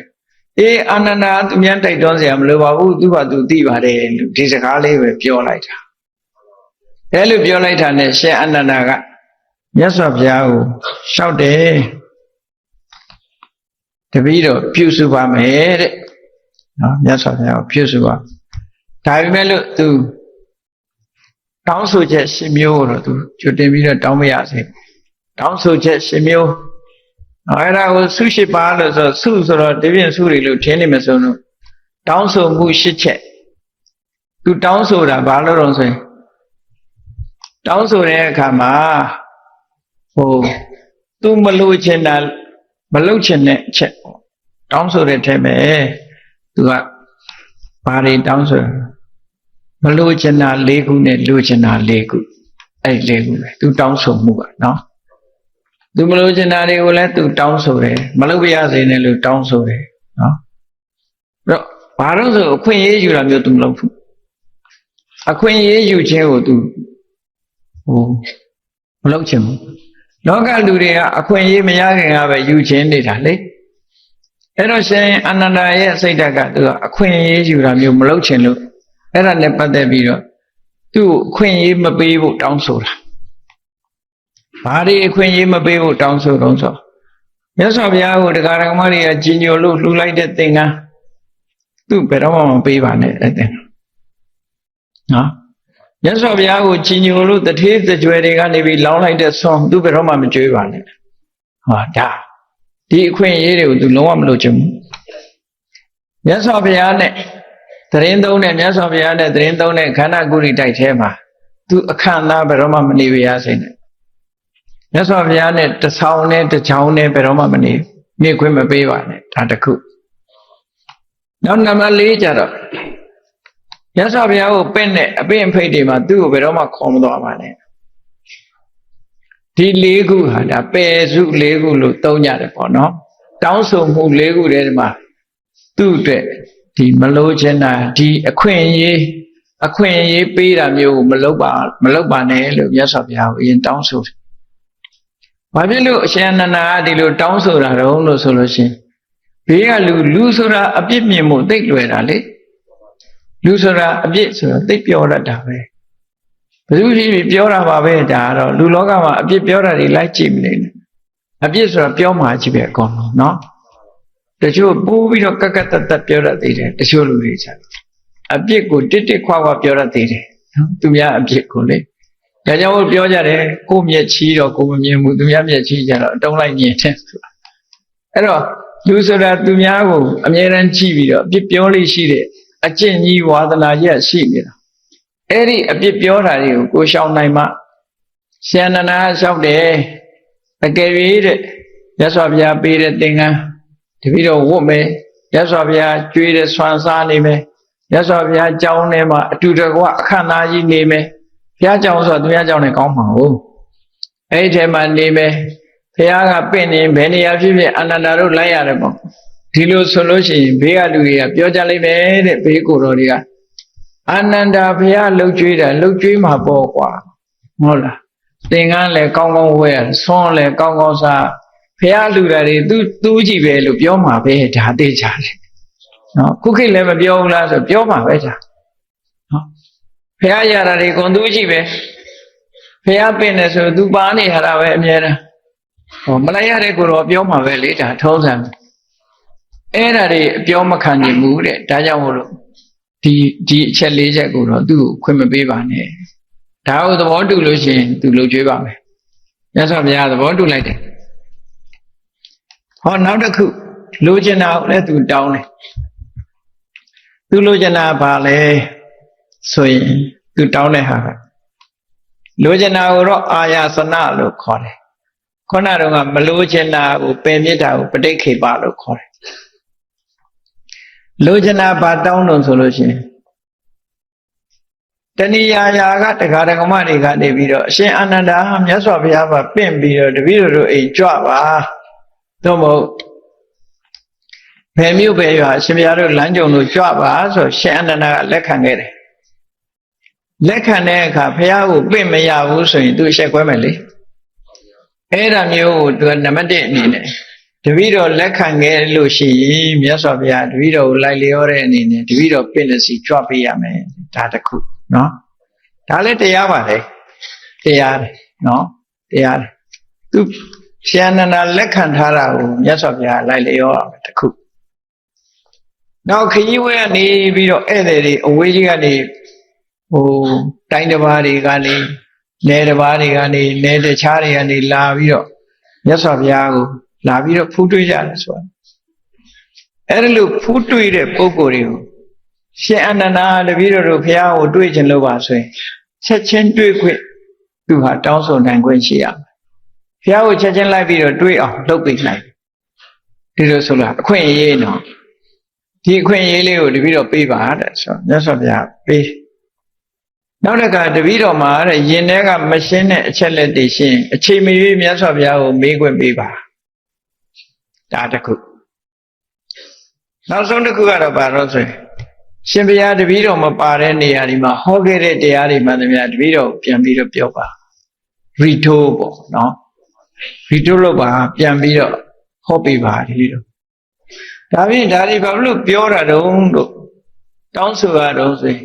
ဒါတွေကအများတွေနဲ့ပတ်သက်ပြီးတော့ကဲရစရာဖြစ်နိုင်တယ်လေဟာအာနန္ဒာဘုရားနောက်ကနေပြီးခောက်ပါအရေးလိုလိုက်နေပြီးတော့ကြည်စမ်းသူပင့်တဲ့နေရာဆိုရင်လည်းဘုရားကညင်းတယ်သူဘာမှအသုံးမချဘူးနော်သူဘုရားကလည်းလှုပ်ကြွေးနေတာသူဘာခွင့်ရေးမှမရဘူးလို့ပြောတယ်လို့ပြောမှာပဲလေသူဘာခွင့်ရေးမှမရဘူးအဝေးကလာတဲ့ပုဂ္ဂိုလ်တွေကိုလည်းသူမှဘာအာဏာမှမရှိဘူးဘုရားတောင်မှဆုံးပေးခွင့်သူမှမရှိဘူးဟောဒီလိုပြောလိုက်မယ်တဲ့တန်တရားရှိတာတောင်သွားပြီးတော့သူမှမေးပိုင်ခွင့်မရှိဘူးဘာများအခွင့်အရေးရှိလို့တော့ဟောလူဆိုတာကြံ့ကြံ့ဖန်ဖန်ပြောတယ်လေအဲ့ဒီလိုပြောလိုက်မယ်တဲ့နောက်ကိုယ်ရမှာဟောခဲ့တဲ့တရားကိုပြန်ဟောဖို့ဆိုတာကြောင့်လူတွေကပြောကြလိုက်မယ်အာနန္ဒာဘုရားနောက်ကနေအရေးလူတစ်ခေါက်ခေါက်လိုက်နေပြီကိုဟာလေးမေးလိုက်မသိဘူးဒီဟာလေးမေးလိုက်မသိဘူးဆိုရင်တပည့်တော်ရှက်စရာကောင်းမှာပေါ့ဒါမို့လို့ရှင်အနန္ဒာဟာမြတ်စွာဘုရားတရားတော်တွေကိုအများကြီးမှတ်သားပြီးတော့ကြက်မှတ်နေတဲ့ပုဂ္ဂိုလ်တူပဲဖြစ်တယ်ဘယ်နေရာပါဟောခဲ့တာဖြစ်ဖြစ်ကိုယ်လုံးမြတ်စွာရှင်အနန္ဒာအေဝမေတုတံဆိုတာရှင်အနန္ဒာစကားတွေပဲဧကံတမယဘဂဝါတောဝဋ္ဌိယရာဇဂေဝိရတာစသဖြင့်ရှင်အနန္ဒာဏိဒံပြုခဲ့တဲ့စကားတွေအဲ့တော့ရှင်အနန္ဒာအကုန်မှတ်မိတယ်ဆိုတာဉာဏ်ကောင်းလုံးအကြီးလို့မှတ်မိတာလို့ဒီလိုကြီးတယ်မတွက်နဲ့လုံလဝိရိယကောင်းလို့မှတ်မိအမြဲတမ်းကြက်မှတ်ပြန်ဆိုပြီးတော့နေတာသူကနော်ဝိရိယတာကောင်းတယ်မှတ်ဉာဏ်လည်းကောင်းတယ်ဝိရိယလည်းကောင်းတယ်အေးမှတ်ဉာဏ်လေးတော့ကောင်းပါတယ်ဝိရိယမကောင်းဘူးဆိုလည်းပျောက်သွားမှာပဲခေါင်းကိုယ်စဉ်းစားသဘင်နေတာကျွတ်မှာဘာမှထွက်လာမှာမဟုတ်ဘူးရှင်အနန္ဒာမထေရမြတ်ကနောက်ကြတော့တွေးလိုက်မယ်သူ့ရဲ့အကြောင်းအရာတွေကိုဖော်ပြတဲ့အခါကျအဲ့ဒါလောက်ထိအောင်ရှင်အနန္ဒာမထေရမြတ်ကလည်းအမြောင်မြင်ကြီးမားတယ်သူတောင်းဆိုချက်10မျိုးမြတ်စွာဘုရားခွင့်ပြုမယ်ဆိုရင်ဘယ်သူမှပြစ်တင်စရာမရှိတော့အဲ့ဒါဆိုလို့ရှိရင်မြတ်စွာဘုရားရဲ့ဒီအလုတ်အကျွေးအဖြစ်သူတောင်းယူရမယ်ဆိုအင်တမမို့တရားချေအောင်ရှင်အနန္ဒာကမြတ်စွာဘုရားပြုစုတယ်ဘယ်သူလုံနိုင်မလို့စဉ်းစားကြည့်မြတ်စွာဘုရားဘာမှပြောစရာမလိုတော့အောင်ရှင်အနန္ဒာဟာအရင်ကလည်းလူကျွေးပြုစုခဲ့ပြီးတော့အချိန်နဲ့တပြေးညီနော်ချိုးစရာရေဆိုလဲအစနစ်ခြေဆေးဖို့ရေဆိုတာလဲအစနစ်တပူအစနစ်ယန္တာသစ်အစနစ်အကုန်လုံးသင်္ကန်းတွေဘာတွေကစပြီးတော့အကုန်လုံးပြင်ဆင်ပေးအစနစ်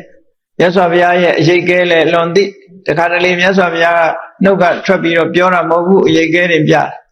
တခါတည်းဟန်သူ့ကိုတပိတ်ရှင်အနန္ဒာဟိုတပိတ်မယူခိုင်းမနဲ့ကိုယ်တိုင်ကြွပြီဆိုရင်ဘယ်သူမှမလိုက်ကြတဲ့နောက်ကဒါမြတ်စွာဘုရားရဲ့သင်္ကေတပဲသူတပိတ်သူယူပြီးသွားပြီဆိုရင်သူတစ်ပါးတည်းသွားမယ်ဒီလိုသိထားတယ်ပေါ့နော်သူတစ်ပါးတည်းကြွမယ်ဆိုတာကိုလေမြတ်စွာဘုရားနှုတ်နဲ့ပြောနေတာမဟုတ်ရှင်အနန္ဒာအကဲခတ်တာနဲ့အကုန်သိတယ်ရှင်အနန္ဒာဆိုတာသူကအလွန်အကဲခတ်ကောင်းတဲ့ပုဂ္ဂိုလ်လို့မြတ်စွာဘုရားကိုယ်တိုင်အချီးမွမ်းခဲ့တယ်နော်အနုမာနလို့ခေါ်တယ်မှတ်ပြီးတော့သိတဲ့နေရာမှာရှင်အနန္ဒာအကောင်းဆုံးဘယ်နေရာမှာအမိန့်ရှိတာတုံးလို့ဆိုတဲ့အခါဘယ်နေရာမှာအမိန့်ရှိတုံးဆိုညသခေါင်ရံကိုလာပြီးတော့ဂါထာနဲ့မြတ်စွာဘုရားကိုလာပြီးတော့ရွတ်ပြီးတော့လျှောက်တာဣဒံဟိတံစေတဝနံဣတိတံကနိတိဝိတံအာဟုထံဓမ္မရာစေနပိတိသင်္သန္ဒနမမစေတော်အကြောင်းကြီးတန်ဃာတွေသတင်းသုံးနေတဲ့မြတ်စွာဘုရားကိုယ်တိုင်သတင်းသုံးတဲ့စေတော်အကြောင်းကြီးသူ့အတွက်ပိတိဖြစ်เสียကြီးပါလို့ပြောပြီးတော့ရှင်သာရိပုတ္တရာဟာတန်ဃာတွေထဲမှာတော့ပညာအရှိဆုံးပါပဲဆိုတဲ့စကားနဲ့ဆုံးသက်ပြောသွားတဲ့စကားကိုမြတ်စွာဘုရားကညကနတ်သားတယောက်လာလျှောက်တယ်လို့ပြောလိုက်တာနဲ့ပဲဒီနတ်သားဟာတခြားလူမဖြစ်နိုင်ဘူးအနာရဝိပဲဖြစ်မယ်ဆိုတာရှင်အနန္ဒာတတ်ပြီးတော့ပြောနေဘာလို့လဲဆိုဒီဇေရောကြောင့်ပြောတာမဟုတ်ဘူးရှင်သာရိပုတ္တရာကိုသူကအလွန်ကြီးညိုတယ်မြတ်စွာဘုရားပြီးရင်ရှင်သာရိပုတ္တရာကိုအကြီးညိုဆုံးပဲအကြောင်းတခါကြီးဒါကြီးညိုတယ်ဒါကြောင့်မို့ဧတဝပရမောတိယသာရိပုတ္တောဝပညာဧတဝပရမောတိယ ပညာနဲ့ဆိုရင်ရှင်သာရိပုတ္တရာဒိဋ္ဌံပဲဖျားလွင်သူအမြင့်ဆုံးပဲလို့ဒီစကားလေးနဲ့တင်သူကဒါရှင်သာရိပုတ္တရာကိုကြီးညိုတဲ့စကားပြောတာဟာဆိုတဲ့နာရဝိတထေးပဲနာရဝိကဖြစ်လာတဲ့နတ်သားပဲဖြစ်ရမယ်နာရဝိတထေးကတည်သွားတာတရင်ရကြမှာရအောင်ပါလေနတ်သားတယောက်လာလျှောက်တယ်ဆိုတဲ့တရင်ကအရင်ရောက်တယ်နာရဝိတထေးဆုံးသွားတဲ့ညကနေလာပြောတဲ့စကားအဲ့ဒါကြောင့်ဒီအတန်ကြားလိုက်တာနဲ့ဒါအနာရဝိတထေးရဲ့စကားပဲဆိုတာကိုရှင်အနန္ဒာတတ်ပြီးတော့ပြောနေအဲ့ဒါကြောင့်မြတ်စွာဘုရားကမဆပြောတဲ့နေရာမှာအနန္ဒာအလွန်ကင်းပါတယ်လို့တခြားကိစ္စတွေမှာလည်းရှိတယ်ပေါ့နော်အဲ့ဒါလို့ဆိုတာအဲ့တော့ရှင်အနန္ဒာမထေရမြတ်ကသူလူချင်းတဲ့စုတွေရပြီးတဲ့အခါမှာဝတရားခြေပြုံဆိုတာပြုဆိုတာမှာအနန္ဒာလို့ခေါ်လိုက်ရင်ညမှာမကြားလိုက်မှဆိုလို့ဘာလုပ်လဲခန္ဓာကိုယ်တွေတိုင်းပတ်ဝန်းကျင်မှာမိထုတ်ကြီးကင်ပြီးတော့တညာလုံးထိုင်နေတာနော်ကျောင်းကိုကိုးပတ်လှဲ့တယ်တနေ့တနေ့တညာကိုးပတ်လှဲ့လက်ပတ်ပြီးတော့ကြည့်အကုန်လုံးစိတ်ဆက်ဆက်နော် security ပါယူတဲ့သဘောပဲသူဟာရှင်အနန္ဒာမအိပ်မနေမြတ်စွာဘုရားဒီလိုဆောင်းလျှောက်ခဲ့တဲ့ပုဂ္ဂိုလ်အဲ့ဒါနှစ်ပေါင်းဘယ်လောက်တုန်းဆို25နှစ်ပေါင်း25နှစ်လုံးမြတ်စွာဘုရားမှာအရေးပမာရှင်အနန္ဒာဟာထိတ်ဘုရားရဲ့အလုပ်အကျွေးပြုစုခဲ့တယ်ဘုရားခြေပြောစွာပြုစုခဲ့တယ်သူလောက်ဆွဲကောင်းတဲ့ပုဂ္ဂိုလ်ဟာမရှိဘူးဘုရားနာကဘယ်တော့မှမခွာပဲနဲ့နေတယ်သို့တော့တခါတည်းရန်မြတ်စွာဘုရားသခင်ကိုရောမြတ်ကခေါင်းဆောင်လည်းဖြစ်တယ်လူကြီးလည်းဖြစ်တယ်တန်ခါပရိသတ်တယ်နေရတယ်တန်ခါပရိသတ်ဆိုတာအလုံးဟာဒီပုရုဇဉ်တွေပါလာရင်အကုန်လုံးအကောင်းကြီးလို့ပြောလို့မရဘူးလူဟာလူပဲနော်ကိုသားတွေသမီးတွေထဲမှာလည်းအကောင်းကြီးပဲဟုတ်မလဲစကားပြောတာနားထောင်တဲ့လူရှိတယ်နားမထောင်တဲ့လူရှိတယ်ပြောခက်တဲ့လူရှိတယ်မြတ်စွာဘုရားရဲ့တပည့်တွေထဲမှာလည်းပြောလို့ဆိုလို့ခက်တဲ့ကိုတော်တွေလည်းရှိတာနော်နားမထောင်တဲ့ကိုတော်တွေရှိတခါတော့ကပြဿနာတစ်ခုမှာရှင်နုရုဒ္ဓရဲ့တပည့်ဦးဇင်းနှစ်ပါးကတန်ခါကြားထဲမှာတခါအချင်းများအောင်သူတို့ဆွပေးနေကြဟိုပြောလိုက်ဒီပြောလိုက်လှုပ်တယ်ဘုရားလက်ထက်ကကိုရှိတယ်နော်ညောင်ထိုးပင်ကိုလှုပ်နေတာရှင်အနန္ဒာကမြတ်စွာဘုရားလျှောက်တယ်ရှင်နုရုဒ္ဓကဗျာတဲ့စကားလေးတစ်ခွန်းမှတောင်ပြောဖို့မရဘူးပေါ့ရှင်နုရုဒ္ဓနေနိုင်လိုက်တာသူတပည့်တွေတန်ဃာတွေတုံးနဲ့တူမတက်အောင်လုပ်နေကြတယ်သူတို့ပဲပြဿနာတွေပေါ်အောင်လုပ်နေကြတယ်ရှင်အနုရုဒ္ဓတခုမှဝင်မပြောဘူးလို့မြတ်စွာဘုရားလျှောက်တဲ့အခါကျတော့မြတ်စွာဘုရားအာနန္ဒာတဲ့အနုရုဒ္ဓကိုပြောနေတယ်သာရိပုတ္တရာတို့မင်းတို့ပြောကြပေါ့လို့ဆိုပြီးတော့အဲ့လိုပြောတာသုတ်တန်တစ်ခုရှိတယ်နော်ဒါလူသဘာဝလေးတွေပေါ်လွင်တဲ့သုတ်တန်လေးတွေကိုပြောပြတာနော်ဟောနောက်တစ်ခုမှာရှင်သာရိပုတ္တရာမထေရမြတ်ကနေပြီးတော့အဲ့ဒီရောကဒေဝရကတကူကြီးတဲ့ယဟန်တစ်ပါးပဲဒေဝရဟောတဲ့တရားနဲ့ပတ်သက်တဲ့နဲ့တူတယ်ဟောတဲ့အခါမှာဒေဝရကဒီတရားကိုဒီလိုဟောတယ်ဆိုတော့အဲ့ဒီပိဋကတ်ပါတဲ့ကိုရောတစ်ပါးကရှင်သာရိပုတ္တရာအဲ့လိုမဟောတာမဟုတ်ဘူးတခြားနည်းဟောတာဆိုချက်ချင်းကန့်ကွက်ပြီးတော့ဝင်ပြောတာအဲ့ဒါရှင်သာရိပုတ္တရာကမဟုတ်ပါဘူးဒီလိုဟောပါတယ်သူလည်းကြားပါတယ်ဆိုနောက်တစ်ခုကတော့ဝင်ပြောပြန်၃ချိန်တိုင်ပြောတော့ရှင်သာရိပုတ္တရာဆက်မပြောတော့ငြိမ့်နေအဲ့ဒါလိုငြိမ့်နေတဲ့အခါကျတော့မြတ်စွာဘုရားကရှင်အနန္ဒာတို့ကိုခေါ်ပြီးတော့ငေါ့တယ်အခုလိုသာရိပုတ္တရာကိုနှိမ့်ဆက်နေတဲ့ပုဂ္ဂိုလ်တွေကိုမင်းတို့ဘာလို့မပြောချလဲပေါ့နော်ဘာလို့ဝိုင်းပြီးတော့မပြောလဲရှင်သာရိပုတ္တရာစကားကိုဝိုင်းထောက်ခံမလားဘာလို့မထောက်ခံတာလဲရှင်သာရိပုတ္တရာပြောတာအမှန်ဟိုကောကဂလန့်တိုက်တာအဲ့ဒါကိုဘာလို့မထောက်ခံကြတာလဲလို့ဆိုပြီးမြတ်စွာဘုရားကြိမ်ပေါင်းနေတဲ့အဲ့ဒါကိုရှင်သာရိပုတ္တရှင်အနန္ဒာကပြန်ပြောတာဒီနေ့မြတ်စွာဘုရားကဟိုတန်ခါပိဋကခေါ်ထားတယ်တဲ့စကားပြောလိုက်မယ်ခုနတုန်းကလည်းရှင်သာရိပုတ္တရာကိစ္စနဲ့ပတ်သက်ပြီးအငေါက်ခံရပြီးတဲ့အခုလည်းဘာပြောမလဲမသိဘူးပေါ့လေပြောစရာရှိရင်ရှင်မဲပြောပါလို့ဆိုပြီးရှေ့ကကိုတော်ဓမ္မကိုသူကတိုက်တွန်းတယ်ဆိုတဲ့သုတ်တန်လေးတစ်ခုရှိတယ်အဲ့တော့လူသားပဲဒါတွေကအတော်လူသားပိသားတဲ့သဘောတရားတွေကိုပြောပြတာနော်လူပိဋကတ်တဲ့ဆိုတာဒီလိုပဲဘေးကနေအမြင်နဲ့လက်တွေ့နေထိုင်တာနဲ့တူတာမှမဟုတ်တာဟုတ်ဘေးကလူတွေရဲ့အမြင်နဲ့လက်တွေ့နေထိုင်တာကွာခြား မြတ်စွာဘုရားသခင်ကိုရောမြတ်လူသားဖရာဖြစ်သည့်အတွက်ကြောင့်လူတွေထဲမှာနေတဲ့အခါမှာလူတွေကတွေးခေါ်ပြီးမြတ်စွာဘုရားအပေါ်မှာမြင်တာတွေကလည်းပဲမြင်မှုခံရမှာပဲဘုရားသခင်ကိုရောမြတ်မှာတော့နော်ဒီမှန်ကန်တဲ့အသိဉာဏ်တွေနဲ့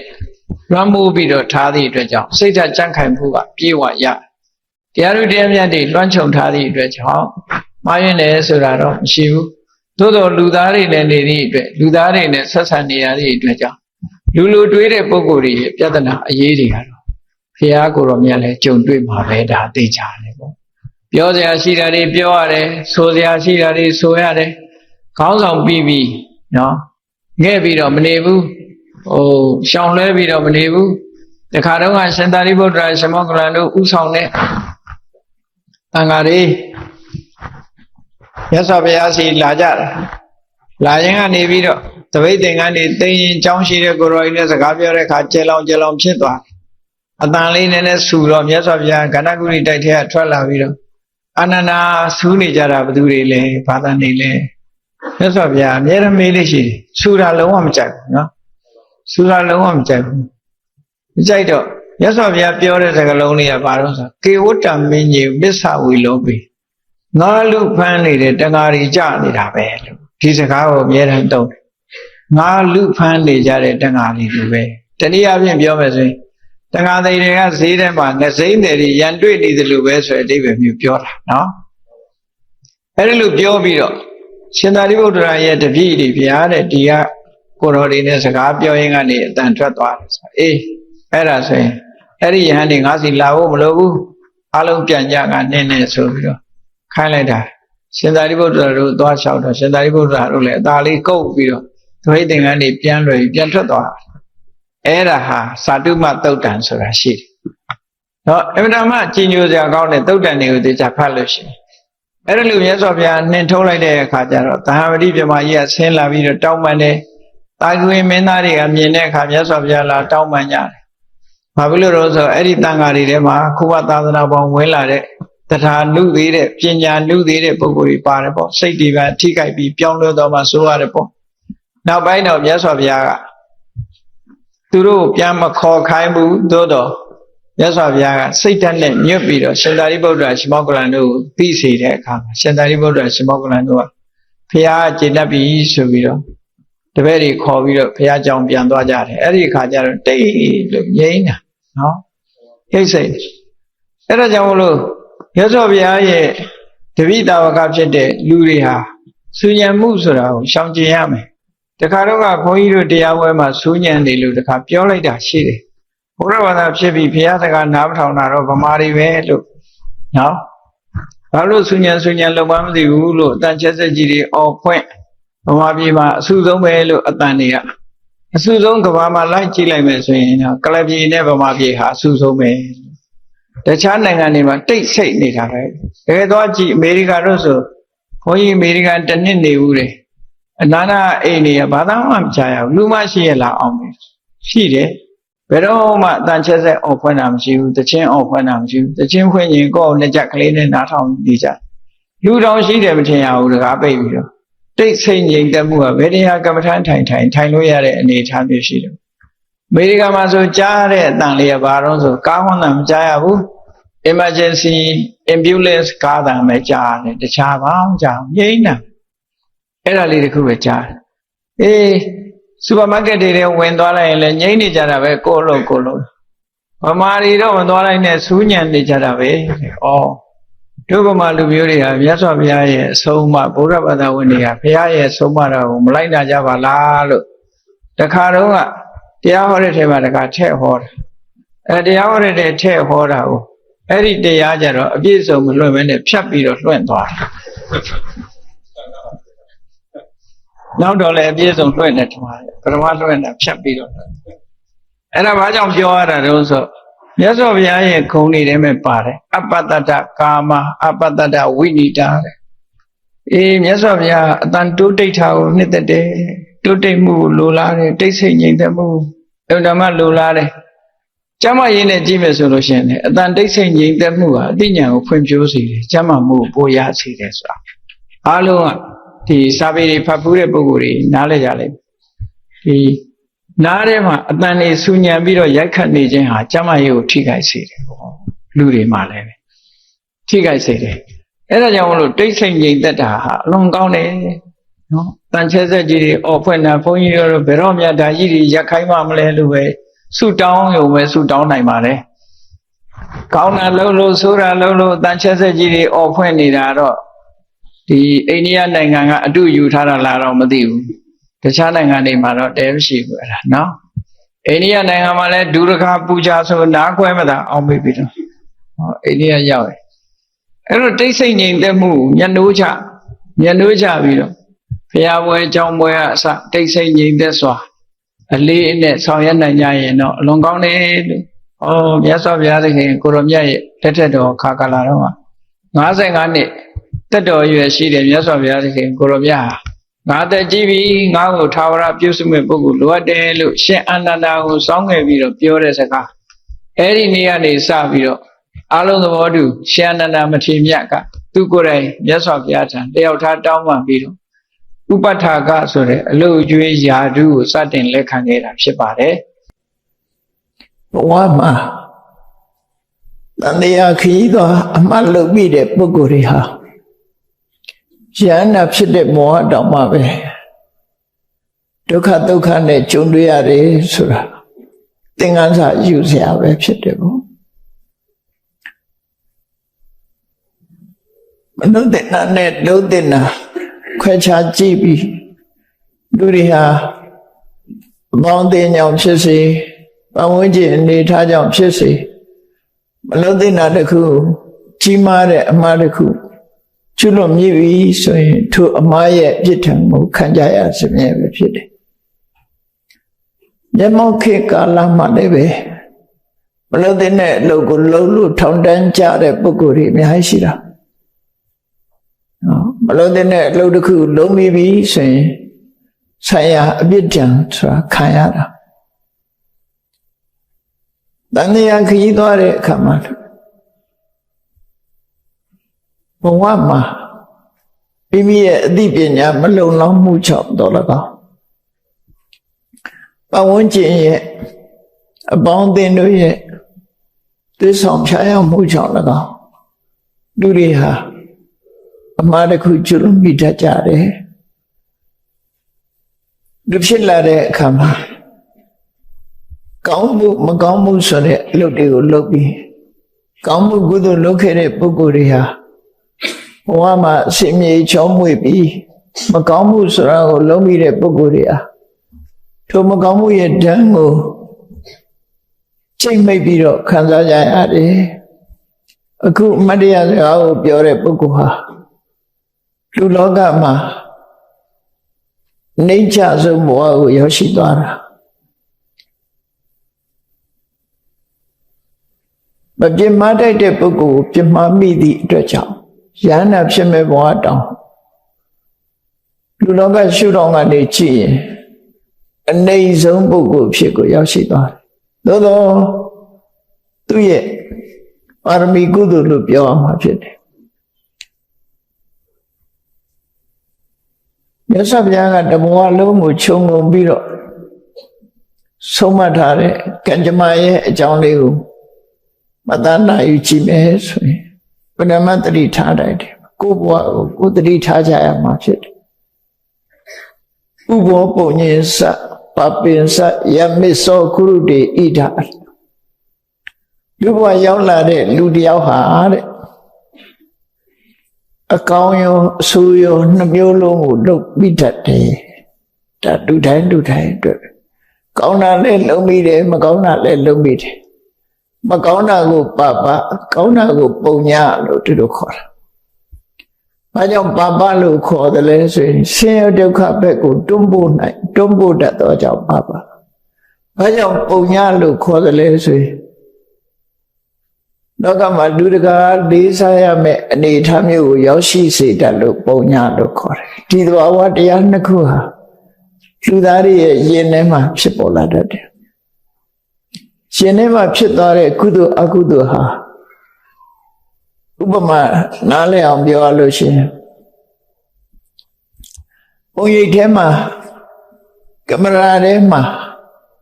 ထင်သွားတဲ့ရုပ်ပုံအတိုင်းပဲကိုယ့်ရဲ့အရှိပုံတစ်ခုဟာတယ်လီဖုန်းကင်မရာပဲဖြစ်စေတခြားကင်မရာနဲ့ပဲဖြစ်စေရိုက်လိုက်တဲ့အခါမှာထင်ဟပ်သွားတဲ့ပုံရိပ်သဘောမျိုးပဲကိုယ့်ရဲ့ရင်ထဲမှာမကောင်းတာလုပ်ရင်လည်းမကောင်းတဲ့ပုံရိပ်ကထင်သွားတယ်ကောင်းတာလုပ်ရင်လည်းကောင်းတဲ့ပုံရိပ်တွေထင်သွားမှာအဲ့ဒီပုံရိပ်တွေကအလွယ်တကူနဲ့ဖြတ်လို့ရတဲ့ပုံရိပ်တော့မဟုတ်ဘူးအဲ့ဒါကိုပဲကံလို့ခေါ်လိုက်တာပေါ့တနည်းဥပမာအပြင်ကြည့်မယ်ဆိုရင်ဘုန်းကြီးတို့တွေသစ်ပင်တစ်ပင်မျိုးစေ့တစ်စေ့ပဲစိုက်အောင်တော့အဲ့ဒီသစ်ပင်ရဲ့မျိုးစေ့အားလျော်စွာအခါပင်စိုက်ရင်အခါသီးတွေသီးတယ်အချိုပင်စိုက်ရင်အချိုသီးတွေသီးတယ်အခါသီးကကိုယ်စိုက်တုန်းကတသီးပဲဖြစ်စေကမူတစ်စေ့ပဲဖြစ်စေကမူပြုလုပ်တဲ့အချိန်မှာစိတ်ဆန္ဒတွေစိတ်စောတွေကရပြပြီးအတွက်ကြောင့်သစ်ပင်တစ်ပင်ကအသီးပေါင်းများစွာသီးတယ်လို့ကံရဲ့မျိုးဆက်တွေကအများကြီးဖြစ်သွားတယ်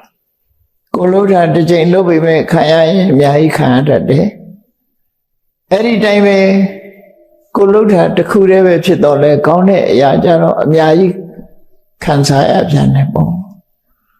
ကောင်းတဲ့ကံပဲဖြစ်စေမကောင်းတဲ့ကံပဲဖြစ်စေတစ်ချိန်ပဲလို့အချိန်ပေါင်းများစွာကိုယ်မှာခံစားရရှိရမှာပဲဖြစ်တယ်လို့သူတို့ဆိုလို့တယ်ပေါ့ဒီသဘောတွေကိုစဉ်းကျင်စဉ်းစားပြီးတန်တရားခရီးသွားမှာအမှားမလုံးမိစေဖို့ဥဒ္ဓမအရေးကြီးတယ်တချို့ပုဂ္ဂိုလ်တွေကအမှားလုပ်တာအလွယ်တကူလေးလုပ်တတ်တယ်ပေါ့ဘာရလို့မဟုတ်အပျော်ပြက်လုပ်လိုက်တာကတကယ်ကိုယ့်ရင်ထဲမှာအတီးဖြစ်သွားပြီးဒုက္ခပေးတတ်တယ်ပေါ့ဒီသူဏိတဆိုတဲ့ပုဂ္ဂိုလ်ဟာတန်တရားမှာကုသိုလ်ကောင်းမှုတွေလုပ်ခဲ့တယ်ထိုကုသိုလ်ကောင်းမှုတွေထဲမှာနိဗ္ဗာန်ကိုဥတည်ပြီးတော့လုပ်ခဲ့တဲ့ဝိဝတ္တပနိတယလို့ခေါ်တဲ့ဝိကေယနိဗ္ဗာန်ကိုရည်မှန်းပြီးလုပ်ခဲ့တဲ့ကုသိုလ်မျိုးတွေလည်းသူ့ရင်ထဲမှာရှိတယ်သို့တော့ဘဝတစ်ခုမှာသူအမှားလုပ်လိုက်တယ်လူငယ်တို့ရဲ့တဘာဝအပေါင်းအသင်းရောင်းရင်းတွေနဲ့သွားလာတဲ့အခါမှာရွာတရွာမှာပိစိကဗုဒ္ဓအရှင်မြတ်တပါးကသင်္ကန်းယုံပြီးတော့ဆွမ်းခံနေတယ်တော့လူတွေရဲ့အမြင်ထဲမှာကြည့်မယ်ဆိုရင်ဘုန်းကြီးတွေဝတ်တဲ့သင်္ကန်းကြီးဟာခြုံထားတာယုံထားတာဖြစ်တဲ့အတွက်ကြောင့်အဲ့ဒီလိုဝတ်မျိုးကိုသူတို့ခေတ်မှာဘယ်လိုပုဂ္ဂိုလ်တွေဝတ်လို့ရှိတာတော့ဆိုခန္ဓာကိုယ်မှာယောဂဆွဲနေတဲ့ပုဂ္ဂိုလ်မျိုးတွေတို့လူနာယောဂဆွဲနေတဲ့ပုဂ္ဂိုလ်မျိုးတွေတို့အရေးပြားယောဂဆွဲနေတဲ့ပုဂ္ဂိုလ်မျိုးတွေဝတ်လို့ရှိကြတဲ့သဘောမျိုးဖြစ်တယ်ပေါ့ဒီလိုလုံးကိုခြုံထားတယ်ဆိုတော့ကိုယ့်ရဲ့ခန္ဓာကိုယ်ကိုဖော်မပြရဲဘူးခဏခေတ်ကျတော့ဖော်လိုက်တာမှအများကြီးပဲเนาะအဲ့တော့သင်္ကန်းဆိုတာဖော်ရတဲ့နေရာနည်းနည်းလေးပဲသုပ္ပတိသံနောအန္တရဂရိဂရိတဂမိတမိတိသိက္ခာကရဏီယယဟန်ဖြစ်လာပြီကိုရင်ဖြစ်လာပြီဆိုရင်သွန်သင်ဆုံးမထားတာဘာတော့အေးလုံးလုံးချုံချုံဖုံးပြီးတော့ကြောင်းတဲ့မျိုးတွေရတယ်မှာသွားမယ်လုံးလုံးချုံချုံဝတ်စားပြီးတော့မှမျိုးတွေရတယ်သွားမယ်ကောင်းစွာဖုံးလွှမ်းနေဆိုတာဘယ်ဟာတွေကိုဖုံးရမှာလဲမျိုးတွေရတယ်သွားရင်ဘယ်ဟာတွေဟာဖုံးထားရမှာလဲလို့ဆိုတဲ့အခါလက်ဘင်းကိုဖုံးရတယ်ဒါမို့သင်္ကန်းရုပ်ထားတဲ့အခါမှာလက်ဘင်းကိုဖုံးထားတယ်လက်ကလည်းလက်ကဝတ်ထီအောင်ဖုံးထားတယ်ခြေထောက်ကလည်းခြေသလုံးကြွက်သားခြေသလုံးကြွက်သားအဆုံးလေးမှာအဖုရှိတယ်အဲ့ဒီအဖုလေးကိုဖုံးအောင်ဝတ်ရဆိုလိုတာခြေမျက်စိအထက်တစ်ထွာလောက်ပဲအဲ့ဒီတဲ့ပိုမတိုးရဘူးလို့ဆိုခြေသလုံးကြွက်သားဖုံးအောင်ဝတ်ရမယ်နော်ခြေမျက်စိဖုံးအောင်တော့မဝတ်ရဘူးခြေမျက်စိတော့ဖော်ထားခြေပနောက်တော့ဖော်ထားအဲ့တော့ခြေမျက်စိအထက်နာခြ ခြေသလုံးကြွက်သားဖုံးယုံတော့ဒါဘုန်းကြီးတွေဝိနည်းစည်းကမ်းမှာအဲ့လိုရှိတယ်သုပ္ပတိဆံတော်ကောင်းစွာဖုံးလွှမ်းလျက်ဆိုလဲမျိုးရဲ့လက်နှစ်ဖက်ရဲ့ခြေသလုံးတွေရဲ့နော်အဲ့ဒါတွေအကုန်ဖုံးပြီးတော့ဝတ်ယုံရမယ်ဆိုရယ်ဝိနည်းစည်းကမ်းပိစိကဗုဒ္ဓအရှင်မြတ်ကလည်းပဲသူတော်စင်သူတော်မြတ်တို့လိုက်နာတဲ့ထုံတန်းစင်လာအတိုင်းပဲဒုက္ခနာကိုလက်ကဝဋ္ထိသင်္ကန်းယုံပြီးဖုံးထားတယ်လက်မျိုးကိုဖုံးထားတယ်အောက်ကလည်းပဲခြေမျက်စိအထက်လောက်ထိအောင်ဖုံးထားတယ်ဆိုတကူလုံးဟာသူအသားပေါ်နေတယ်ဆိုတာမတမနေတယ်လက်ခေါက်အပြင်ဘက်ဖက်အသားပေါ်မယ်အောက်ကလည်းပဲခြေလုံးကျွတ်သားအပြင်ဘက်လောက်အောက်ပိုင်းလောက်ပဲပေါ်တယ်ခြေထောက်လောက်ပဲပေါ်တယ်ဆိုအဲ့တော့လူငယ်လူရွယ်တို့ရဲ့တဘာဝမသိနားမလဲတဲ့ပုဂ္ဂိုလ်တွေနဲ့တကယ်ချင်းအပေါင်းအသင်းတွေနဲ့တွားတဲ့အခါမှာဒီပိစိကဗုဒ္ဓဆွမ်းခံလာတာကိုမြင်တော့အပြောင်းအပြက်နဲ့တက်တက်ရန်စပြီးပြောတဲ့သဘောပေါ့နော်ဒါမျိုးကရှိတယ်လူကအုပ်စုလိုက်ဖြစ်ပြီးဆိုလို့ရှိရင်တစိမ့်တရံတွေ့ရင်ရန်စတတ်တယ်ပေါ့အုပ်စုကောင်းလိုက်လူကရန်စတတ်တယ်အဲ့တော့သူတို့မြင်ထဲမှာအမြင်ထူးနေတဲ့ဆုံးမကြောလာတဲ့ပိစိကဗုဒ္ဓကိုသူတော်စင်သူတော်မြတ်တို့မတတ်မှတ်ပဲနဲ့စိတ်ထဲမှာအယေပြားယောဂရှိတဲ့ကိုယ်ပုဂ္ဂိုလ်ကြီးပဲအယေပြားယောဂရှိတဲ့ပုဂ္ဂိုလ်ကြီးဟာအယေပြားယောဂရှိတဲ့ပုဂ္ဂိုလ်တွေကိုဝတ်တလို့ဒီကုလုံးဖုံးပြီးတော့ဘာလို့ဝတ်နေတာလဲခြေလက်အင်္ဂါကောင်းတယ်ဆိုလို့ရှိရင်ကိုယ့်ဘက်ကိုစိုက်ပျိုးပြီးထွန်ရက်စိုက်ပျိုးပြီးစားပါလားသို့မဟုတ်အယောင်းဝယ်လုပ်ပြီးတက်မွေးပါလားဘာမှမလုပ်ချင်ဘူးပြင်းနေဆိုရင်အိမ်တိုင်းအညစ်အကြေးတွေစွန့်ပစ်ထားတဲ့မစင်တွေအမိုက်တဲ့တွေကိုသိမ့်ပြီးတော့သူတို့ပေးတာလေးနဲ့စားပါလားလို့ပိစိကဗုဒ္ဓကိုစော်ကားမော်ကားတော့ပြောတယ်ကသူပြောတာလည်းဘလောက်လွန်သွားတော့ဆိုစဉ်းစားကြည့်တမန်ပုဂ္ဂိုလ်တယောက်ကိုပြောတာမဟုတ်ဘူးပိစိကဗုဒ္ဓဆိုတာဟာသူရဲ့အမြင်ထဲမှာကြီးညိုတဲ့ပုဂ္ဂိုလ်ရဲ့စိတ်ဓာတ်အနေနဲ့သူတော်စင်မကြီးညိုတဲ့လူတွေရဲ့အသွင်နဲ့ဆိုလို့ရှိရင်လူနာယောဂဆွဲအရေးပြားယောဂဆွဲနေလို့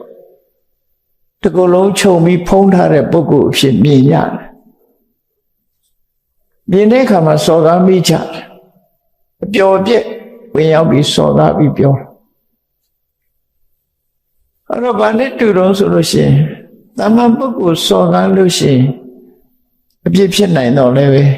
အလွန်ကြီးမားတဲ့အပြစ်မျိုးမဖြစ်ဘူးဥပမာရှုံကိုခေါင်းနဲ့တိုက်ရင်သိမနာဘူးပေါ့သို့မဟုတ်ဝါကွမ်းဘုံကြီးကိုခေါင်းနဲ့တိုက်ရင်မနာဘူးဝါကွမ်းကပြော့တာကိုအေး6တုံးကြီးကိုခေါင်းနဲ့သွားတိုက်ရင်တော့6တုံးကထီထီရှိမှမဟုတ်ပြီမဲ့သူခေါင်းနဲ့တိုက်တဲ့လူကခေါင်းကွဲပြီးဒုက္ခရောက်မှသိချာအခုလည်းပဲ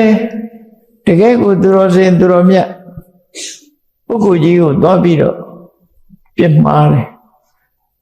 ဒီပိစိကဗုဒ္ဓဆိုတာဖယင်ငယ်လို့ခေါ်ကြတာပေါ့ပိစိကဆိုတာတီးချ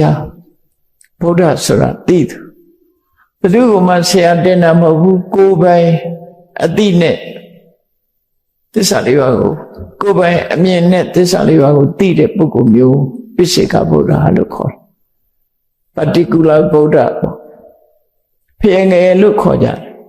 ဘာကြောင့်ဖယင်ငယ်လို့ခေါ်တော့ဆိုလို့ရှိရင်ပိစိကဗုဒ္ဓတွေကနှစ်အသင်္ချေနဲ့ကဘာတသိမ့်ပဲပါရမီဖြည့်ရတယ်။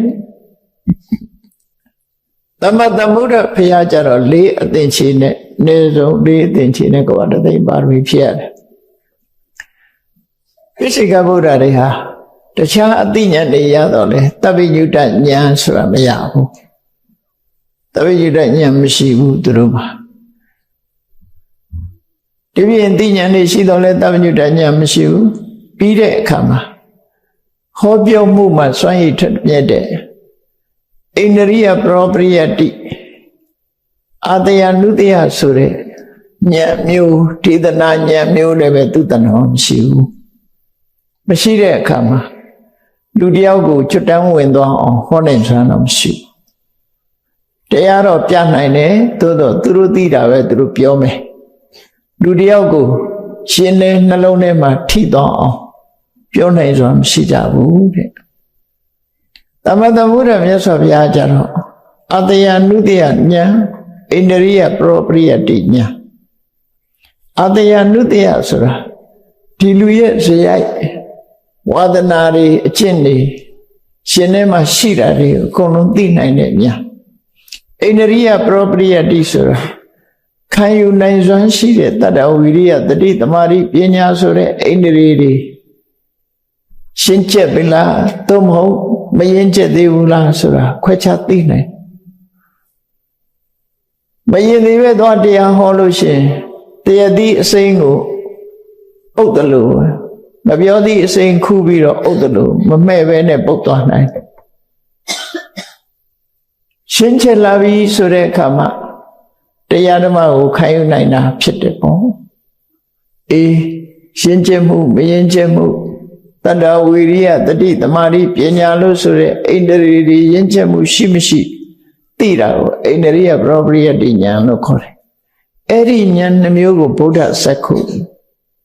မြတ်စွာဘုရားဒီမှာသာရနိုင်တဲ့အသိဉာဏ်နှမျိုးအဲ့ဒီအသိဉာဏ်နဲ့ကြောင့်မို့တရားဟောတဲ့အခါမှာအောင်မြင်တယ်ပြည့်စုံတယ်ထက်မြက်တယ်နားတဲ့ပုဂ္ဂိုလ်တွေဟာတခဏအတွင်းမှာအသိဉာဏ်ရရှိပြီးထူးခြားတဲ့တရားဓုတရားမြတ်ကိုမျက်မှောက်ပြုနိုင်ကြတယ်ဆိုတာအဲ့ဒါကြောင့်ပိစိကဗုဒ္ဓတွေမှာအဲ့လိုအရေးချင်းတော့မရှိဘူး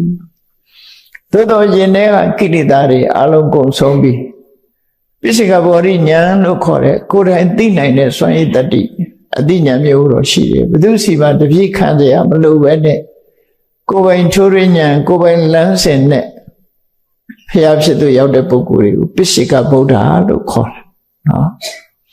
အဲ့ဒီပိစိကဗုဒ္ဓလို့ဆိုတဲ့တကယ်ထူးချွန်တဲ့ပုဂ္ဂိုလ်သွားပြီးတော့စောကားမောကားနဲ့ဘာဖြစ်လို့အေးပြားယောဂတွေဝတ်တယ်လို့အဝတ်ကြီးဝတ်ပြီးခန္ဓာကိုယ်ဖုံးထားရတာလဲဘာဖြစ်လို့အိမ်ကလက်လဲပြီးတော့ထမင်းတောင်းပြီးတော့စားတာလဲကိုယ့်ကိုယ်နော်စိုက်ပြိုးပြီးတော့စားပါလားအဲ့ဒါလိုမှမဟုတ်ရင်အိမ်ကဆွန့်ပြစ်တဲ့မစင်အညစ်အကြေးတွေကိုတန်ရှင်းရေးလုပ်ပြီးတော့အဲ့ဒါကရတဲ့ဟာနဲ့စားပါလားလို့စော်ကားပြီးတော့ပြောတာနော်ဘယ်လိုပုဂ္ဂိုလ်မှမသိပဲနဲ့သွားပြီးတော့စော်ကားကြတာပြောင်ပြောင်နောက်နောက်ပြောတာလည်းဖြစ်နိုင်တယ်ပေါ့အဲ့ဒီစော်ကားမှုဟာသူတို့ရင်ထဲမှာမှတ်ပုံတင်လိုက်တယ်လို့ပဲသူတို့သူမြတ်ကိုစော်ကားသည့်အတွက်ကြောင့်ရှင်ထဲမှာပုံရိပ်တွေထင်သွားပြီအဲ့ဒီပုံရိပ်တွေကဖြစ်လို့မရတော့ဘဝပေါင်းများစွာမှာသူဟာမစင်နေကျုံပြီးတော့အလုံးလုံးစားရတဲ့အောက်တန်းကျဆုံးပုဂ္ဂိုလ်ဖြစ်သွားတယ်ဟောအောက်တန်းကျဆုံးပုဂ္ဂိုလ်ဘဝရောက်သွားရဟန္တာဖြစ်မဲ့ဘဝတောင်မှအဲ့ဒီအခြေအနေမျိုးရောက်သွားကောရမမြတ်စွာဘုရားပွင့်တဲ့အခါမှာသူဟာရာဇဂိုမြို့မှာလူလာဖြစ်တယ်သို့တော့ရာဇဂိုမြို့ကလူတွေထဲမှာစာအားဖြင့်လည်းအနိစ္စဆုံးလုပ်ငန်းအားဖြင့်လည်းပဲအကျင့်ပေဆုံးဒီသုံးလုံးထဲမှာပါတဲ့ဓာတိဆိုပေါ့နော်ဓာတိတို့ဒိညာတို့အဲ့ဒီလိုအလုပ်တွေလုပ်ရတကယ်ကိုလူတွေကမတရီတဲ့အိန္ဒကဆွန့်ပစ်တဲ့မစင်ပင်ဘုတ်တွေကိုတန်ရှင်းလုပ်ရတဲ့ဘဝမျိုးရောက်သွားတယ်အမျိုးကလည်းသူ့အောင်ကြစရာမရှိတော့ဘူးအလုတ်ကလည်းသူ့အောင်ကြစရာမရှိတော့ဘူးဒါတောင်ထမင်းဝအောင်စားရတာမဟုတ်ဘူးသူ့ဘဝမှာထမင်းဆိုတာအိုးတွေကတန့်ပြတ်တဲ့ထမင်းဆိုတာမမြင်ဘူးတော့အောင်သူများတွေစားလို့ကြံတဲ့ထမင်းဟင်းပဲအဲ့ဒါနဲ့ပဲအသက်ရှင်ရတဲ့ဘဝမျိုးရောက်ဒီလိုဘဝမျိုးဟာဘဝပေါင်းများစွာသူရောက်ရှိခဲ့တယ် တစ်ချိန်တစ်ခါမှားလိုက်တာနဲ့ဒီလိုခံရသလားလို့စောရကတက်เสียရှိတယ်နော်တစ်ပင်ဆိုင်တဲ့ဥပမာကိုကြည့်ကိုယ်ဆိုင်တော့ကမျိုးစေ့လေးတစ်စေ့ပဲဆိုင်တယ်အသီးသီးပြီဆိုတဲ့အခါကျတော့တစ်စေ့ကဲလားနေတာမှမဟုတ်တာတစ်ပင်ဆိုင်တာတောင်အဲ့လိုဖြစ်သေးတာကျင်တဲ့ကကံတရားကဘယ်မှမဖြစ်စေနိုင်ပါလေစွန့်ရည်တတိရှိတနည်းအားဖြင့်ပြောမယ်ဆိုရင်စော်ကားမော်ကားပြောနေတဲ့အချိန်ဟာမိနစ်ပိုင်းဖြစ်ကောင်းဖြစ်လိမ့်မယ်အဲ့ဒီမိနစ်ပိုင်းအတွင်းမှာဖြစ်ပေါ်လာတဲ့မကောင်းတဲ့အကုသိုလ်ဇောတွေဟာအချိန်မောမြောင်များစွာစောတယ်အဲ့ဒီစောလိုက်တဲ့ဇောတွေထဲမှာခုနှစ်ခုမြောက်ဇောတွေများစွာပါတယ်ခုနှစ်ခုမြောက်ဇောတွေပါတယ်ပထမဇောဆိုတာပါတယ်အလယ်ငါးဇောဆိုတာပါတယ်ဇောဆိုတာခုနှစ်ချိန်အရှိန်အဟုန်ရှိတဲ့စိတ်တွေဖြစ်တာအဲ့ဒီမှာပထမဇောကလှုပ်တဲ့ဘဝမှာအကျိုးပေးတယ်နောက်ဆုံးခုနှစ်တတ္တမဇောဆိုတာသေသည်ချမ်းမဲ့မှာအကျိုးပေးတယ်အလယ်ငါးဇောဆိုတာဖြစ်တဲ့ဘဝမှာလိုက်ပြီးအကျိုးပေးမယ်အပရပရိယဝေရဏိယကံဇောနဲ့သတ်မှတ်လိုက်တာပထမဇောကဒိဋ္ဌဓမ္မဝေရဏိယနောက်ဆုံးဇောကဥပပိစ္ဆဝေရဏိယဒီဘဝကသေတာနဲ့နောက်ဘဝမှာအကျိုးပေးမယ်အလယ်ငါးဇောကတော့အပရပရိယဝေရဏိယအခွင့်တဲ့ဘဝတွေမှာလိုက်ပြီးအကျိုးပေးမယ်လို့ဒီလိုဆိုတာနော်အဲ့ဒါကြောင့်မို့လို့ရှင်ထဲမှာဖြစ်သွားတဲ့အဲ့ဒီလိုဇောတွေဟာအများကြီးဖြစ်သွားဇောတစ်ခုတိုင်းစကောဇောတစ်ခုတိုင်းဟာပရိသေတွေတစ်ခုအကျိုးပေးမယ်ဆိုရင်နေတဲ့ဇောတွေမဟုတ်ဘူးအဲ့တော့ရှင်ထဲမှာမတန်းတင်လိုက်တယ်လို့ပုံရိပ်တွေကထင်သွားတယ်ရုံးထွက်လို့လည်းမရဘူးကုစားလို့လည်းမရနိုင်ဘူးအဲ့ဒီကံအစွမ်းတွေကပုံရိပ်ထင်ပြီးတော့ဘဝမှာဘာလဲတူတော့ဆိုလို့ရှိရင်ခုခေတ် CCTV ထဲမှာမကောင်းမှုလုပ်တာတွေ့သွားလို့ရှိရင်ဒီလူဟာဖမ်းခံပြီးပြစ်ဒဏ်ပေးခံအရင်ထဲမှာသဘာဝတရားကနှိပ်ခတ်လိုက်တဲ့ပုံရိပ်ဟာဖြတ်လို့မရဘူး CCTV ရဲ့ဖြတ်လို့ရသေးတယ်ပုံရိပ်ကမရင်ထဲမှာထင်ဟပ်သွားတဲ့ပုံရိပ်ကဖြတ်လို့မရတော့ဒါကြောင့်မို့ဖြစ်ရဘဝမှာဒီကံရဲ့အကျိုးသူခံစားရတယ်လို့အဲ့လိုပိစိကဝရတဆုကိုပြစ်မှားလိုက်တဲ့မကောင်းမှုအကုသိုလ်သူလုပ်ခဲ့တဲ့ကုသိုလ်ကောင်းမှုကတကက်ပြစ်မှားတဲ့အကုသိုလ်ကတကက်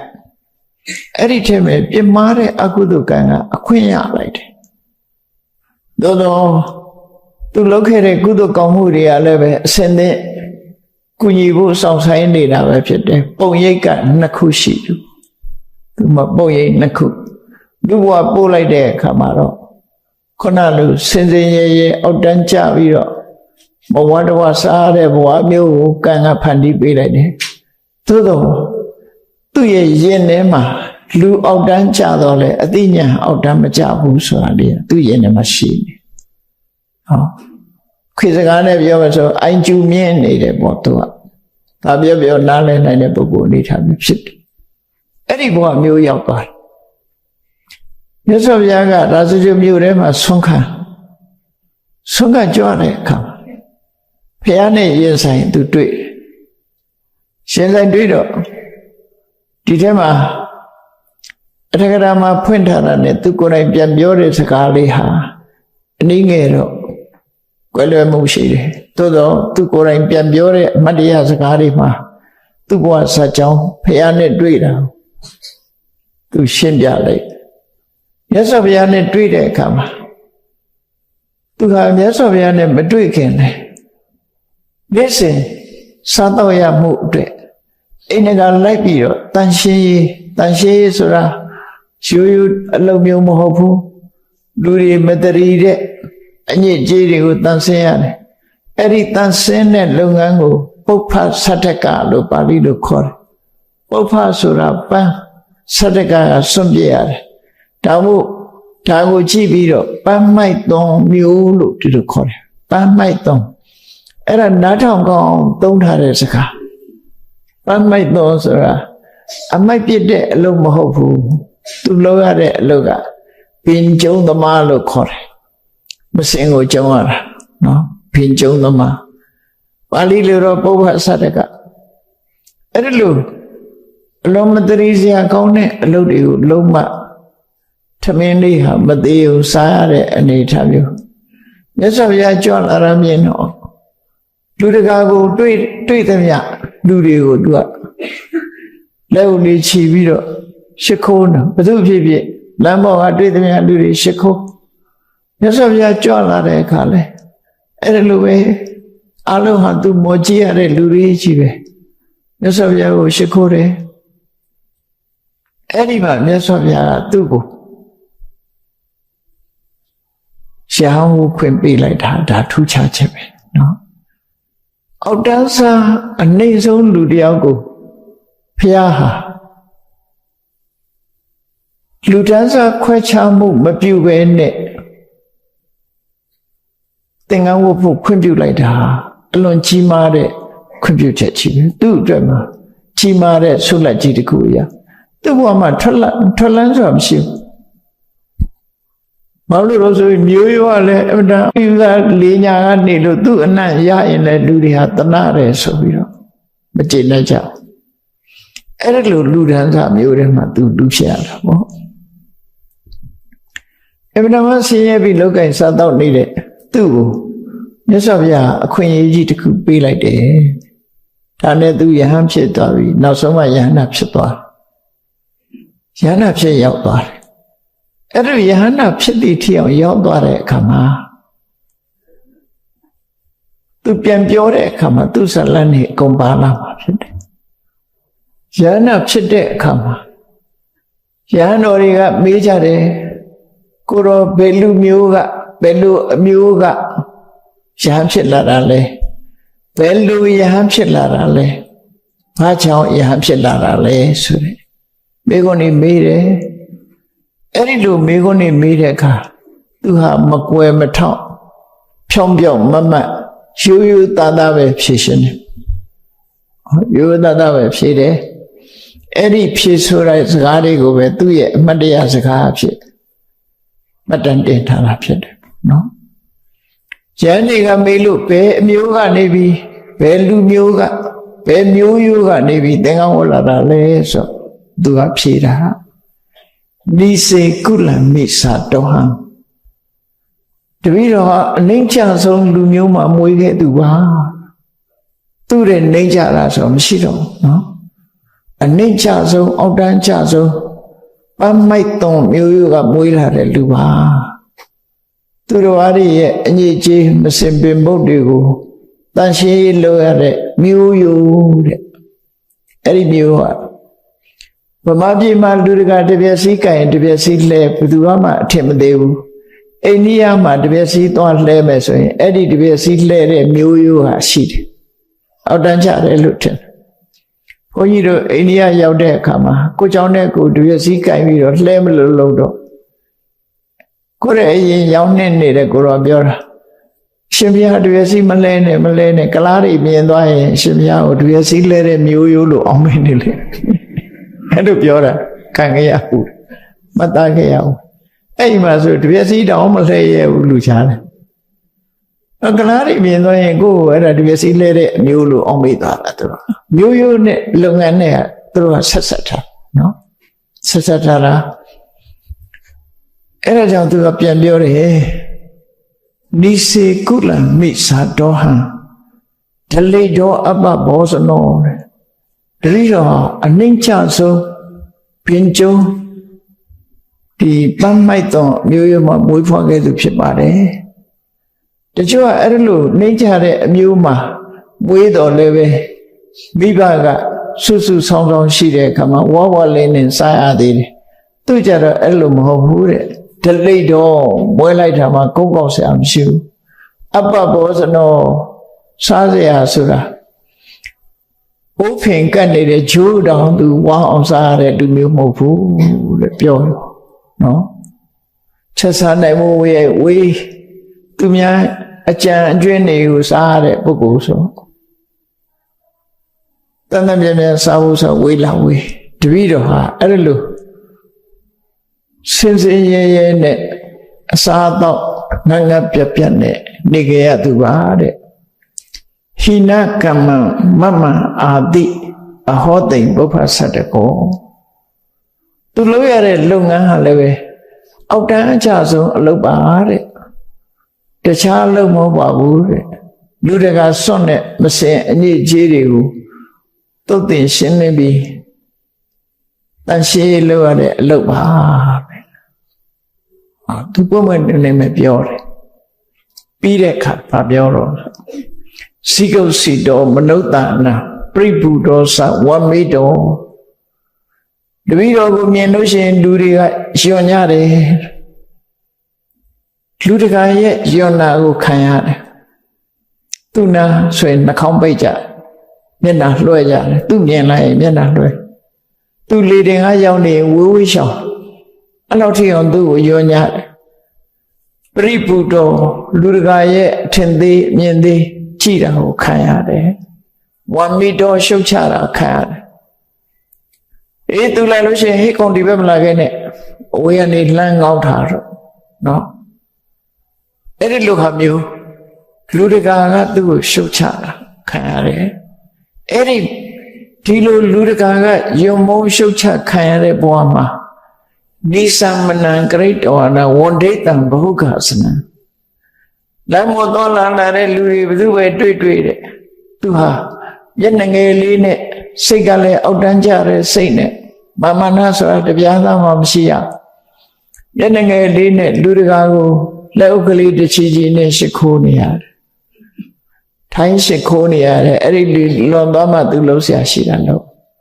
အဲ့လောက်ထီအောင်သူ့ဘဝဟာတရိစ္ဆာန်လောက်တော့မကောင်းတဲ့နေထားမျိုးကိုသူခံစားနေရတယ်တဲ့အဲ့ဒီအချိန်မှာအတ္တတသိင်အထတ္တတသိင်တံဗုဒ္ဓံဘိက္ခုတံကပုရကတံပဝိတန္တမဟာဝီရံမကရဏံပုရုတ္တမံမကရတိုင်းမှာမြို့တော်လို့ခေါ်ရတဲ့ရာဇဂြိုလ်မြို့မှာတဲ့ရဟန်းတန်ဃာတွေခြံရံပြီးတော့ဆွမ်းကဝင်လာတဲ့မြတ်စွာဘုရားကိုသူဖူးတွေ့ရပါတယ်ဒါသူ့အတွက်ကံကောင်းခြင်းတစ်ခုပဲကျန်တဲ့လူတွေကတော့သူနှိမ့်ဆက်မလားရိုက်မလားဆိုတဲ့လူတွေကြီးပဲအကုန်လုံးမြတ်စွာဘုရားဝင်လာတာကိုသူဟာကံကောင်းစွာဖူးတွေ့လိုက်ရတယ်ဖူးတွေ့လိုက်ရတဲ့အခါမှာအိန္ဒကာကမစင်ညစ်ကြီးတွေကိုတောင်းတဲ့အိုတဲ့ထက်တဘိုးနဲ့ရှိုးပြီးတော့ထမ်းအဲ့လိုလုပ်ရတဲ့အချိန်မှာမြတ်စွာဘုရားဝင်လာတာမြင်တဲ့အခါမှာနိခိပိတဝါပြနိခိပိတဝါနာပြပင်ကေမွန်ဒီတုဥပသိင်္ဂမေတန်ဃာတွေနဲ့မြတ်စွာဘုရားကိုမြင်လိုက်တဲ့အခါမှာမစင်ညစ်ကြီးတွေဟိုဘက်တဆိုင်ဒီပဲတဆိုင်အလေကောင်ကနေထမ်းလာတဘိုးလေးကိုပြီးအသာချထမ်းလာတဲ့တဘိုးလေးကိုအသာချပြီးမြတ်စွာဘုရားအနိနာမှာရှ िख ိုးတယ်မြတ်စွာဘုရားကိုရှ िख ိုးတယ်မမေဝအနုကမ္ပါယအထတိပုရိသုတ္တမောသူ့ကိုမြတ်စွာဘုရားကတနာတဲ့အကြည့်နဲ့ကြည့်တယ်အကျဉ်းတရားနဲ့သူ့ကိုကြည့်တယ်မေတ္တာနဲ့ကြည့်တယ်ယောက်ျားမြတ်ဖြစ်တော်မူတဲ့မြတ်စွာဘုရားသူ့ကိုတနာတဲ့အကြည့်နဲ့ကြည့်ပြီးတော့သူရှ िख ိုးတာကိုရပ်တံပြီးတော့ပေးတယ်ဆက်ကြောမသွားဘဲနဲ့သူရှ िख ိုးခွင့်ရအောင်မြတ်စွာဘုရားရပ်တံပြီးတော့ပေးတယ်ခိတ္တလေးရပ်လိုက်တယ်ဆွမ်းခံရင်ဒါသူ့အတွက်မဟာအခွင့်အရေးကြီးပဲနော်ဘလို့ရှ िख ိုးကိုသူဆဲသွားမဲ့လူပဲရှိတယ်အဲ့တော့သူ့ဘောမှာအကျဉ်းမျက်လုံးနဲ့ကြည့်ပြီးတော့မြတ်စွာဘုရားကခိတ္တရပ်ပေးတယ်အဲ့ဒီအချိန်မှာဝန္ဒိတဝါတထုနောပါတိမြတ်စွာဘုရားရဲ့ခြေထောက်ကိုနှစ်ဖူးနဲ့တိုက်ခွင့်သူရသွားတဲ့သဘောပဲနော်ဘုရားနာကပ်ပြီးတော့နှစ်ဖူးနဲ့ခြေကမိုးထိပြီးတော့ဝန္ဒိတဝါတထုနောပါတိမြတ်စွာဘုရားရဲ့ခြေတော်တို့ကိုသူရှ िख ိုးရတယ်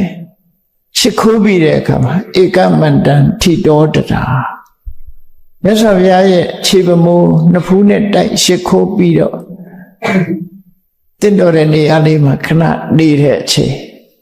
မြတ်စွာဘုရားရက်နေတုံးလေးပဲတင့်တော်တဲ့နေရာလေးမှာထိုင်ပြီးတော့ပပ္ပိစံအဟံအာယစိန်သဗ္ဗတတ္တနာမုဒ္ဓမ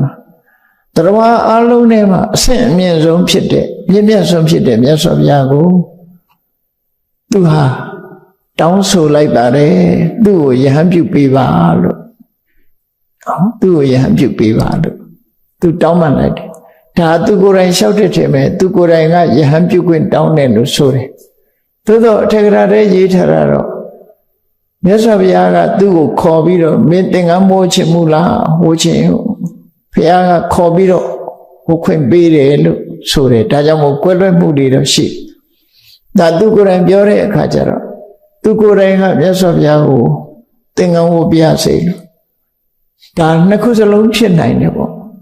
မြတ်စွာဘုရားရဲ့ကရုဏာနဲ့ဒီပုဂ္ဂိုလ်ကိုမြတ်စွာဘုရားကသူရှိတဲ့လမ်းကိုတမင်ကြွခဲ့တာဖြစ်တယ်ဒါကြောင့်လို့ဆိုရင်ဘုရားဆိုတာလက်လက်ပိုင်းမှာ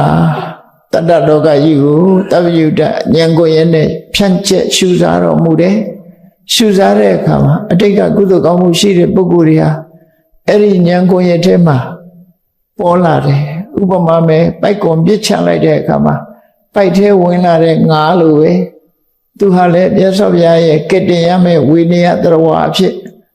မြတ်စွာဘုရားရဲ့တပ္ပယုတ္တဉာဏ်ကိုရထဲမှာညှိပြီးတော့ပါလာတယ်အဲ့ဒါကြောင့်မြတ်စွာဘုရားသူ့ကဲကိုတမင်လာတာဖြစ်တယ်အဲ့ဒီလမ်းကြောင်းအဲ့ဒါကြောင့်သဗ္ဗလောကနုကပကောလောကကြီးတစ်ခုလုံးသူ့ပေါ်တယ်မကဘူးတရဝအလုံးပေါ်မှာအကျဉ်းနာကြီးမားတော်မူတဲ့မြတ်စွာဘုရားဟာတဲ့သူခွင်တောင်းလိုက်တာနဲ့တပြိုင်နက်လက်ရလက်တော်ကိုဆန်တန်းပြီးအေဟိဘိက္ခုတိမအာဟာဘိက္ခုလာခဲ့မြတ်သောအကျင့်ကိုကျင့်ငါဟောထားတဲ့တရားတွေမှန်ကန်တဲ့အတိုင်းဟောထားတာဖြစ်တယ်မြတ်သောအကျင့်ကိုကျင့်ဒုက္ခဆုံးသတ်အောင်မှန်ကန်တဲ့အကျင့်ကိုကျင့်ပါလို့သူ့ကိုအေဟိဘိက္ခုလာခဲ့ပါလို့ခွင့်ပြုလိုက်တယ်သူ့ကိုမြတ်စွာဘုရားအေဟိဘိက္ခုလို့ခေါ်လိုက်တာသာမေအာတုပတမ္ပရာမြတ်စွာဘုရားကယဟန်လာခဲ့လို့ခေါ်လိုက်တဲ့စကားရဲ့အဆုံးပါပဲသူဟာအညစ်အကြေးတွေပါဆေးကြောတန်းစင်ပြီးလူအသွင်ပြောက်ခါယဟန်သွင်ရောက်သွားတယ်မြတ်စွာဘုရားရဲ့အစွမ်းတကူသူလုပ်ခဲ့တဲ့ကုသိုလ်ကောင်းမှုတွေရဲ့အကျိုးပေးမှုနှစ်ခုပေါင်းစပ်သွားတဲ့အခါမှာလူစားမြစ်ပတ်ပေးနေတဲ့အနေထားကတကူတော်နဲ့ပြည်တဲ့တပိတ်သင်္ကန်းကိုလွယ်လျက်တကယ်ရဟန်းတော်တစ်ပါးအသွင်ရဟန်းဖြစ်ကိုရသွားတယ်ဒီတရားမှာတရားတုမရခင်မြတ်စွာဘုရားကသူ့ကိုအေဟိဘိက္ခုခေါ်တယ်ရှေးရခင်ကဘုန်းကြီးတို့မှတ်ထားမိတာတော့အေဟိဘိက္ခုခေါ်တဲ့ပုဂ္ဂိုလ်တွေဟာယဟန္တာဖြစ်သွားတဲ့ပုဂ္ဂိုလ်တွေလူဝတ်နဲ့ယဟန္တာဖြစ်တဲ့ပုဂ္ဂိုလ်တွေကိုခေါ်တယ်လို့မှတ်ထားတာသို့တော့အခုနိဒထေရရဲ့အမှားစကားမှတ်တရားစကားမှာတော့သူဟာပုထုဇဉ်ဘဝပဲရှိသေးတယ်အဲ့ဒီချိန်မှာမြတ်စွာဘုရားအေဟိဘိက္ခုလို့ခေါ်လိုက်တော့ယဟန္တာမဖြစ်သေးဘူးပုထုဇဉ်ဘဝပဲရှိသေးတယ်အဲ့ဒါဒီပင်လေတကိုးဖြင့်ပြီးတဲ့တကိုးနဲ့ဖြစ်ပေါ်လာတဲ့တကိုးဆိုတာမြတ်စွာဘုရားရဲ့အစွမ်းတကူပါတယ်သူလှူခဲ့တဲ့ကုသိုလ်ကောင်းမှုပါတယ်နှစ်ခုပေါင်းစပ်လိုက်လို့တပိတ်သင်္ကန်းလွယ်လျက်ဝါ60ရာပြီးမထေကြီးအသင်္တရံနဲ့ဖြစ်ပေါ်လာခဲ့တယ်လို့တို့ဆိုတယ်နော်အေဟိဘိက္ခုခေါ်တာတွေဟာရှင်ကုဏ္ဏညာစပြီးမြတ်စွာဘုရားအေဟိဘိက္ခုခေါ်ခဲ့တာနော်အဲ့တော့သူနဲ့အေဟိဘိက္ခုခေါ်ခံလိုက်ရတာအဲ့ဒါနဲ့ပဲအာမေအာတုပတမ္ပရာမြတ်စွာဘုရားခေါ်လိုက်တဲ့စကားရဲ့အဆုံးမှာပဲသူဟာယဟန်ဘဝကိုရရှိသွားတယ်လို့သူတို့ဆိုတယ်နော်အဲ့ဒီလိုယဟန်ဖြစ်ရောက်သွားပြီးတဲ့နောက်မှာမြတ်စွာဘုရားရဲ့ဆုံးမသွန်သင်ချက်အတိုင်း တရားဓမ္မကျင့်ကြံတို့ကိုအထုတ်တယ်အဲ့ဒါကိုတတ္တဟံဧကောအရိညတမေဝိဟရံတောအတ္တန္တိတောတိစိတ်ငြိမ်သက်တဲ့တောရချောင်းမှာသူတပါးတည်းနေထိုင်ပြီးမပြင်းမရိနေ့နေ့ညညမြတ်စွာဘုရားရဲ့စကားတော်အတိုင်းသူ့ကိုဆုံးမထားတဲ့အတိုင်းနိလန်ပေးထားတဲ့အတိုင်းကမ္မထံတရားတွေကိုသူကြိုးစားအထုတ်တယ်တရားထုတ်တယ်ဆိုတာသူပြောတယ်မြတ်စွာဘုရားသင်ပြတဲ့အတိုင်းသူကြိုးစားအထုတ်တယ်အဲ့ဒီလိုကြိုးစားအထုတ်လိုက်တဲ့အခါမှာရတ္တိယပထမယာမံပုဗ္ဗဇာတိမနုဿရေတရားထုတ်လိုက်တဲ့အချိန်မှာအောင်မြင်မဲ့ညပထမယံလို့ခေါ်တယ်ညနေ6 နာရီကနေပြီး10 နာရီထိပထမယံအဲ့ဒီပထမယံအတွင်းမှာသမထကျင့်စဉ်အောင်မြင်ဖြစ်ပြီးအဘိညာဉ်6 ပါးအဘိညာဉ်တရားတွေကိုရရှိလို့လောကီအဘိညာဉ်တွေကိုရရှိပြီးပုဗ္ဗေနိဝတ္တလို့ခေါ်တဲ့ပုဗ္ဗေနိဝတ္တနုတ္တိအဘိညာဉ်ကိုရပြီးရှေးဘဝကိုပြန်ပြောင်းအောင်မေ့နိုင်တဲ့အနေအထားမျိုးသူရသွားတယ်လို့သူဆိုလို့ဒီအဘိညာဉ်တစ်ခုကိုပဲဖော်ပြလိုက်တယ်ကျန်တဲ့အဘိညာဉ်တွေလည်းသူရတယ်သမထကျင့်စဉ်နဲ့ရသွားရတ္တိယမစ္စိမံယာမံဒိဗ္ဗစက္ခုဝိသောရိညတကောင်းရန်ရောက်တဲ့အခါကျတော့ဒိဗ္ဗစက္ခုဘိညာဉ်ကိုသူရတယ်တဲ့ရတ္တိယပစ္စည်းမေယာမေတမောခန္တံပဒါလယေနောက်ဆုံးညနိုင်ရ2 ချက်ရဲ့နောက်ပိုင်းမှာနောက်ဆုံးရန်အတွင်းမှာပဲသူဟာတန်တရားမှာအဆိုင်ခဲနဲ့ဖြစ်ပေါ်နေတဲ့အမှန်မသိမှုအဝိဇ္ဇာကြီးကိုအမှောင်တူကြီးကိုဖြိုခွဲနိုင်တဲ့အရတ္တပဉာဏ်ကိုသူရရှိပါတယ်အာတဝခေယဉာဏ်ကိုရရှိတယ်ဇောဝိသသုံးပါးရရှိတဲ့အကြောင်းကိုသူကိုယ်တိုင်ဖွင့်ပြီးတော့ပြောလိုက်တာနော်ယဟန်တွေကိုသူလျှောက်ကြားပြီးတော့ပြောဆိုနေတာတတောရတ္တယဝိဝတာနေသူရိယုကမနံပတိအဲ့ဒီလိုအလွန်အောင်တန်းချတဲ့ဘဝနေပြီးယဟန်ဖြစ်ပြီးတရားထုတ်ရမြတ်စွာဘုရားရဲ့ကျေးဇူးကြောင့်တော်ရမတရားထုတ်ရတယ်ညလုံးပေါက်တရားဓမ္မတွေရပြီးလည်းနဲ့မိုးတော့အလင်းမလင်းခင်နေပါယဟနာဖြစ်သွားတယ်ကဲညလင်းပြီးတော့နေထွက်တပြူဖြစ်လာတဲ့အချိန်လေးသူ့ရဲ့အချိန်လေးကဘာတော့ဆိုတတောရတ္တယဝိဝတာနေသူရိယုကမနပတိညခါကာလကြီးဟာကုံဆုံးပြီးတော့အရှိလောကရကနေမင်းကြီးထွက်ပေါ်လာပြီတဲ့အဲ့ဒီထွက်ပေါ်လာတဲ့အချိန်လေးမှာအိန္ဒောပြမသအခန္ဓဝမန္နမသိန်သူပင်စလီအဲ့ဒီချိန်မှာအာယုန်တက်ချိန်လေးမှာ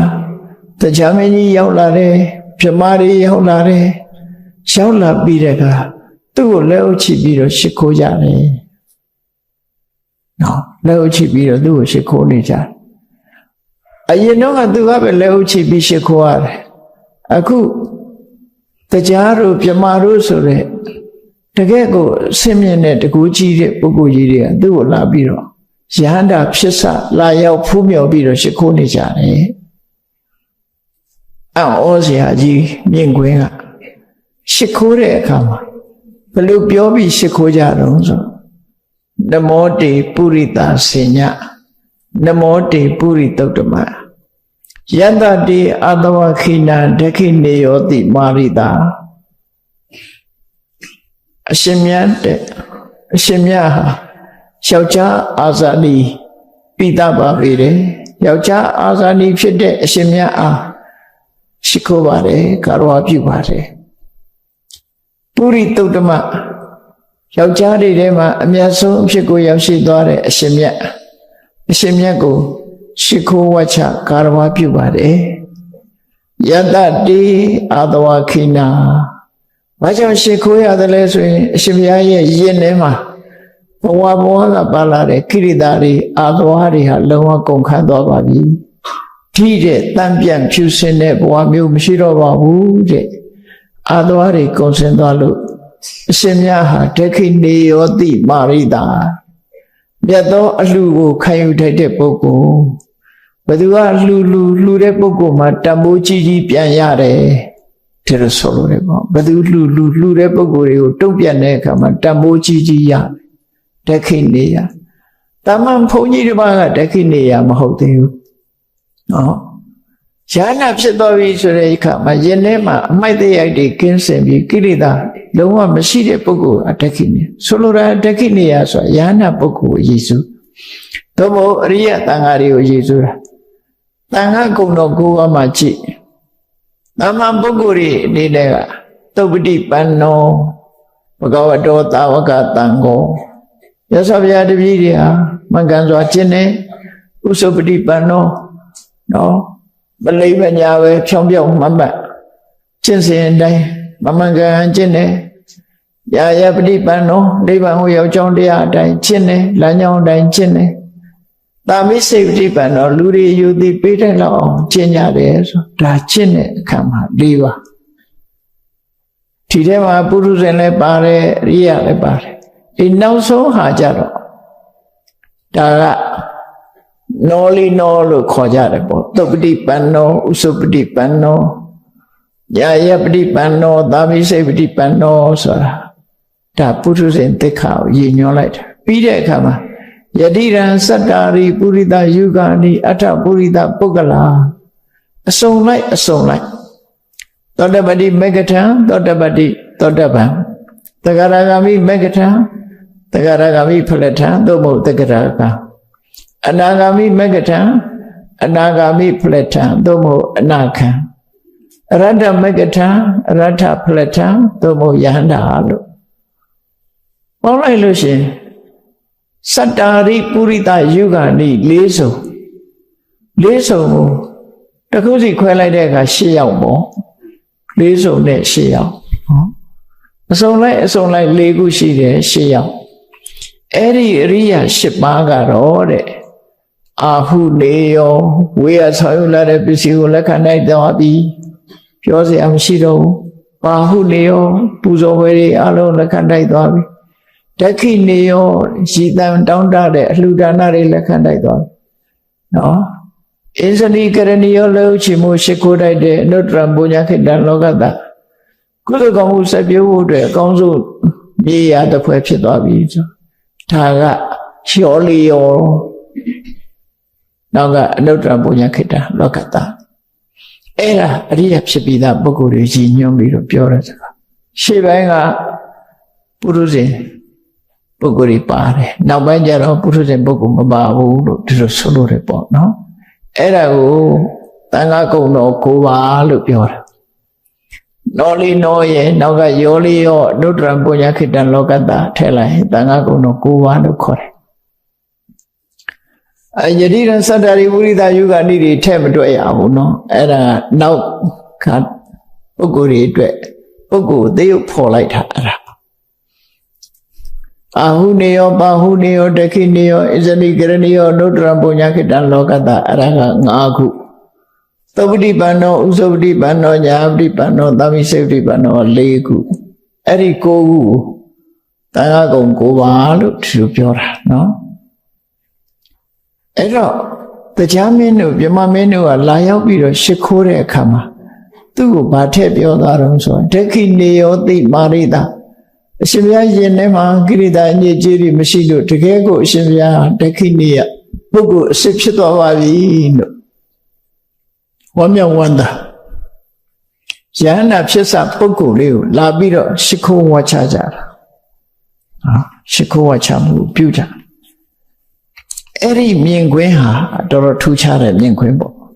သူမြင်ကွင်းနှစ်ရပ်ကိုစကြည့်လိုက်မယ်ဆိုရင်ဘယ်လောက်กว่าခြားသွားတယ်အရင်တော့ကတော့စုပ်ပြတ်ပြီးတော့ဘဝမှာမတည်တတ်တဲ့ဘဝအနိစ္စဆုံးဘဝမှာလူတကာကိုရှ िख ိုးနေရတဲ့လူအခုတော့သူကအခမ်းအနားထိုင်နေတာကိုနတ်တိပြမတွေကသူ့ကိုလာပြီးတော့ရှ िख ိုးနေကြပြီဆိုတော့သူ့ရဲ့ပြောင်းလဲမှုကအမှန်တမ်းကြီးမားတဲ့ပြောင်းလဲမှုလို့ခေါ်တယ်အဲ့ဒါကိုမြတ်စွာဘုရားက မြင်တဲ့အကြောင်းတတောဒိဋ္ဌဝနမန္တထာဒေဝတာကဒေဝတံခပုရခတာမြတ်စွာဘုရားကိုရောမြတ်ကတဲ့တရားတို့ပြမာတို့လာရောက်ပြီးတော့သူ့ကိုနတ်တွေပြမာတွေကဝိုင်းပြီးတော့သူ့ကိုရှ िख ိုးနေကြတာကိုမြတ်စွာဘုရားကမြင်ပြီးတော့တဲ့တိတံပါတော်ကာတိပြုံးလိုက်တယ်ဘယ်ကနေပြုံးတာတော့ဆိုကျောင်းတော်မှာတပါးလည်းနေရင်ပြုံးလိုက်တာပဲเนาะကျောင်းတော်မှာနေရင်ကနေပြီးမြတ်စွာဘုရားပြုံးတယ်မြတ်စွာဘုရားကကြီးတရားဘလောက်ပဲရှိပြုံးရုံကလွဲလို့တခြားလုပ်လို့မရှိဘူးပြုံးလေတဲ့မြတ်စွာဘုရားဆိုတော့ပြုံးလိုက်တာနဲ့တပြိုင်နက်သွားပြားလေးတွေပေါ်သွားအောင်လို့ပြုံးတယ်ပါဇက်ကလေးနည်းနည်းပွင့်နေဆိုရင်လေးပွင့်သွားတယ်တမန်လူတွေကြီးသလိုတဟာဟာလို့ကြီးတာမျိုးဘယ်တော့မှမရှိဘူးเนาะတဖြဲကြီးနဲ့လှုပ်ပြတာလည်းမရှိဘူးမြတ်စွာဘုရားပြုံးလိုက်တဲ့အနေထားလေးဟာသွားအဖျားလေးပေါ်ပြီးအဲ့ဒီကနေရောင်ချီတော်တွေကိုမြူးထွက်ပေါ်သွားတယ်မြတ်စွာဘုရားသူဏိတမထေကိုချိပြီးတော့တရားတွေနတ်တွေကဝိုင်းအောင်ပြီးရှ िख ိုးနေကြတာကိုမြင်ပြီးဒီမြင်ခွင့်ဟာအလွန်ထူးဆန်းတဲ့မြင်ခွင့်ဖြစ်ပြီးမြတ်စွာဘုရားပြုံးလိုက်ပြီးတော့နှုတ်တော်ကဘာပြောလိုက်တော့ဆိုဣမမထံအဘာတထာဒီစကားကိုပြောလိုက်တယ်တဲ့ဘာပြောတော့ဆိုတပေနဗြဟ္မစရိယေနတယမေနဓမေနသဧတေနဗြဟ္မနောဟောတိဧတံဗြဟ္မဏမௌဓမံလောကမှာတဲ့မျိုးရိုးဆိုတာအလကားမျိုးရိုးကလူတော်လူကောင်းမြင့်မြတ်သူအဖြစ်ကိုမလုံးနိုင်ဘူးတဲ့မြင့်မြတ်သူအဖြစ်ကိုရောက်စေနိုင်တာကတော့တပလို့ခေါ်တဲ့အိန္ဒြေကိုထိမ့်သိမ်းဆောင်ရှောက်တဲ့အကျင့်အိန္ဒြေထိမ့်သိမ်းဆောင်ရှောက်တယ်ဆိုတာမျက်စိနာနာလျာကာယဗနာဆိုတဲ့အရာတွေကနေပြီးအကုသိုလ်မဖြစ်အောင်ချုပ်တီးနိုင်တဲ့ပုဂ္ဂိုလ်နော်ချုပ်တီးနိုင်တဲ့ပုဂ္ဂိုလ်မျက်စိနာနာလျာကာယမနာမှာဝင်လာတဲ့အာယုန်ဒီပေါ်မှာအကုသိုလ်မဖြစ်အောင်ထိမ့်သိမ်းနိုင်တဲ့အကျင့်ကိုတပလို့ဒီနေရာမှာခေါ်တယ်အိန္ဒြိယသမ္မရဗြဟ္မစရိယေနမြတ်သောအကျင့်ဆိုမဂ္ဂင်၈ပါးအကျင့်တရားကိုကျင့်တာဝိပဿနာကျင့်စဉ်ကိုကျင့်တာတယမေနဆိုတာသီလအကျင့်ဓမေနဆိုတာသီလအကျင့်ကိုကျင့်ပြီးတော့အစစ်မြင့်တဲ့ပညာကိုယ့်ကိုယ်ဆုံးမနိုင်တဲ့ပညာအလုံးပေါင်းလိုက်တော့တပေနဗြဟ္မစရိယေနတယမေနတပေနဓမေနလို့တပလို့ခေါ်တဲ့အိန္ဒြိယသံဝရဗြဟ္မစရိယဆိုတဲ့မေဃဗြဟ္မစရိယတယမလို့ဆိုတဲ့သီလသို့မဟုတ်ဗြဟ္မစရိယနဲ့တယမပေါင်းပြီးတော့သီလဓမ္မဆိုတာကိုယ်စိတ်ကိုဆုံးမပဲ့ပြည့်နိုင်တဲ့ကိလေသာတွေကိုရှင်းပြနိုင်တဲ့ပညာအဲ့ဒီအရေးချင်းတွေကသာဣတိနအဲ့ဒီပြောတဲ့အရေးချင်းကသာဗြဟ္မနောဟောတိ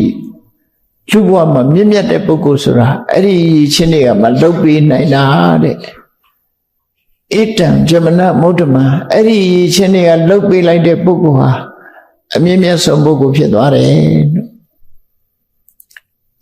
ပိုက်ဆံကလည်းလုံးမပေးနိုင်ဘူးလို့ဆိုလို့တယ်မျိုးရိုးကလည်းလုံးမပေးနိုင်ဘူးယာရုကုန်သိန်းကလည်းလုံးမပေးနိုင်ဘူးလုတ်ပေးနိုင်တာလူတယောက်ဟာအောက်တန်းအကျဆုံးကနေဆွဲတင်ပြီးတော့ပေးတာဟာတပဗြဟ္မစရိယတာယမဓမ္မဆိုတဲ့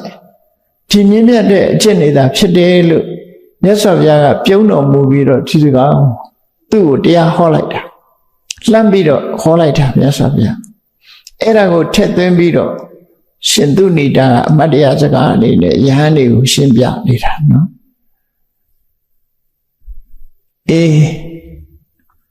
ဒါသူ့ရဲ့အမတ်တရားစကားတွေပဲဖြစ်တယ်ပေါ့နတ်တကာတွေအလုံးကနေပြီးတော့အောဝေယကောင်းအောင်သူ့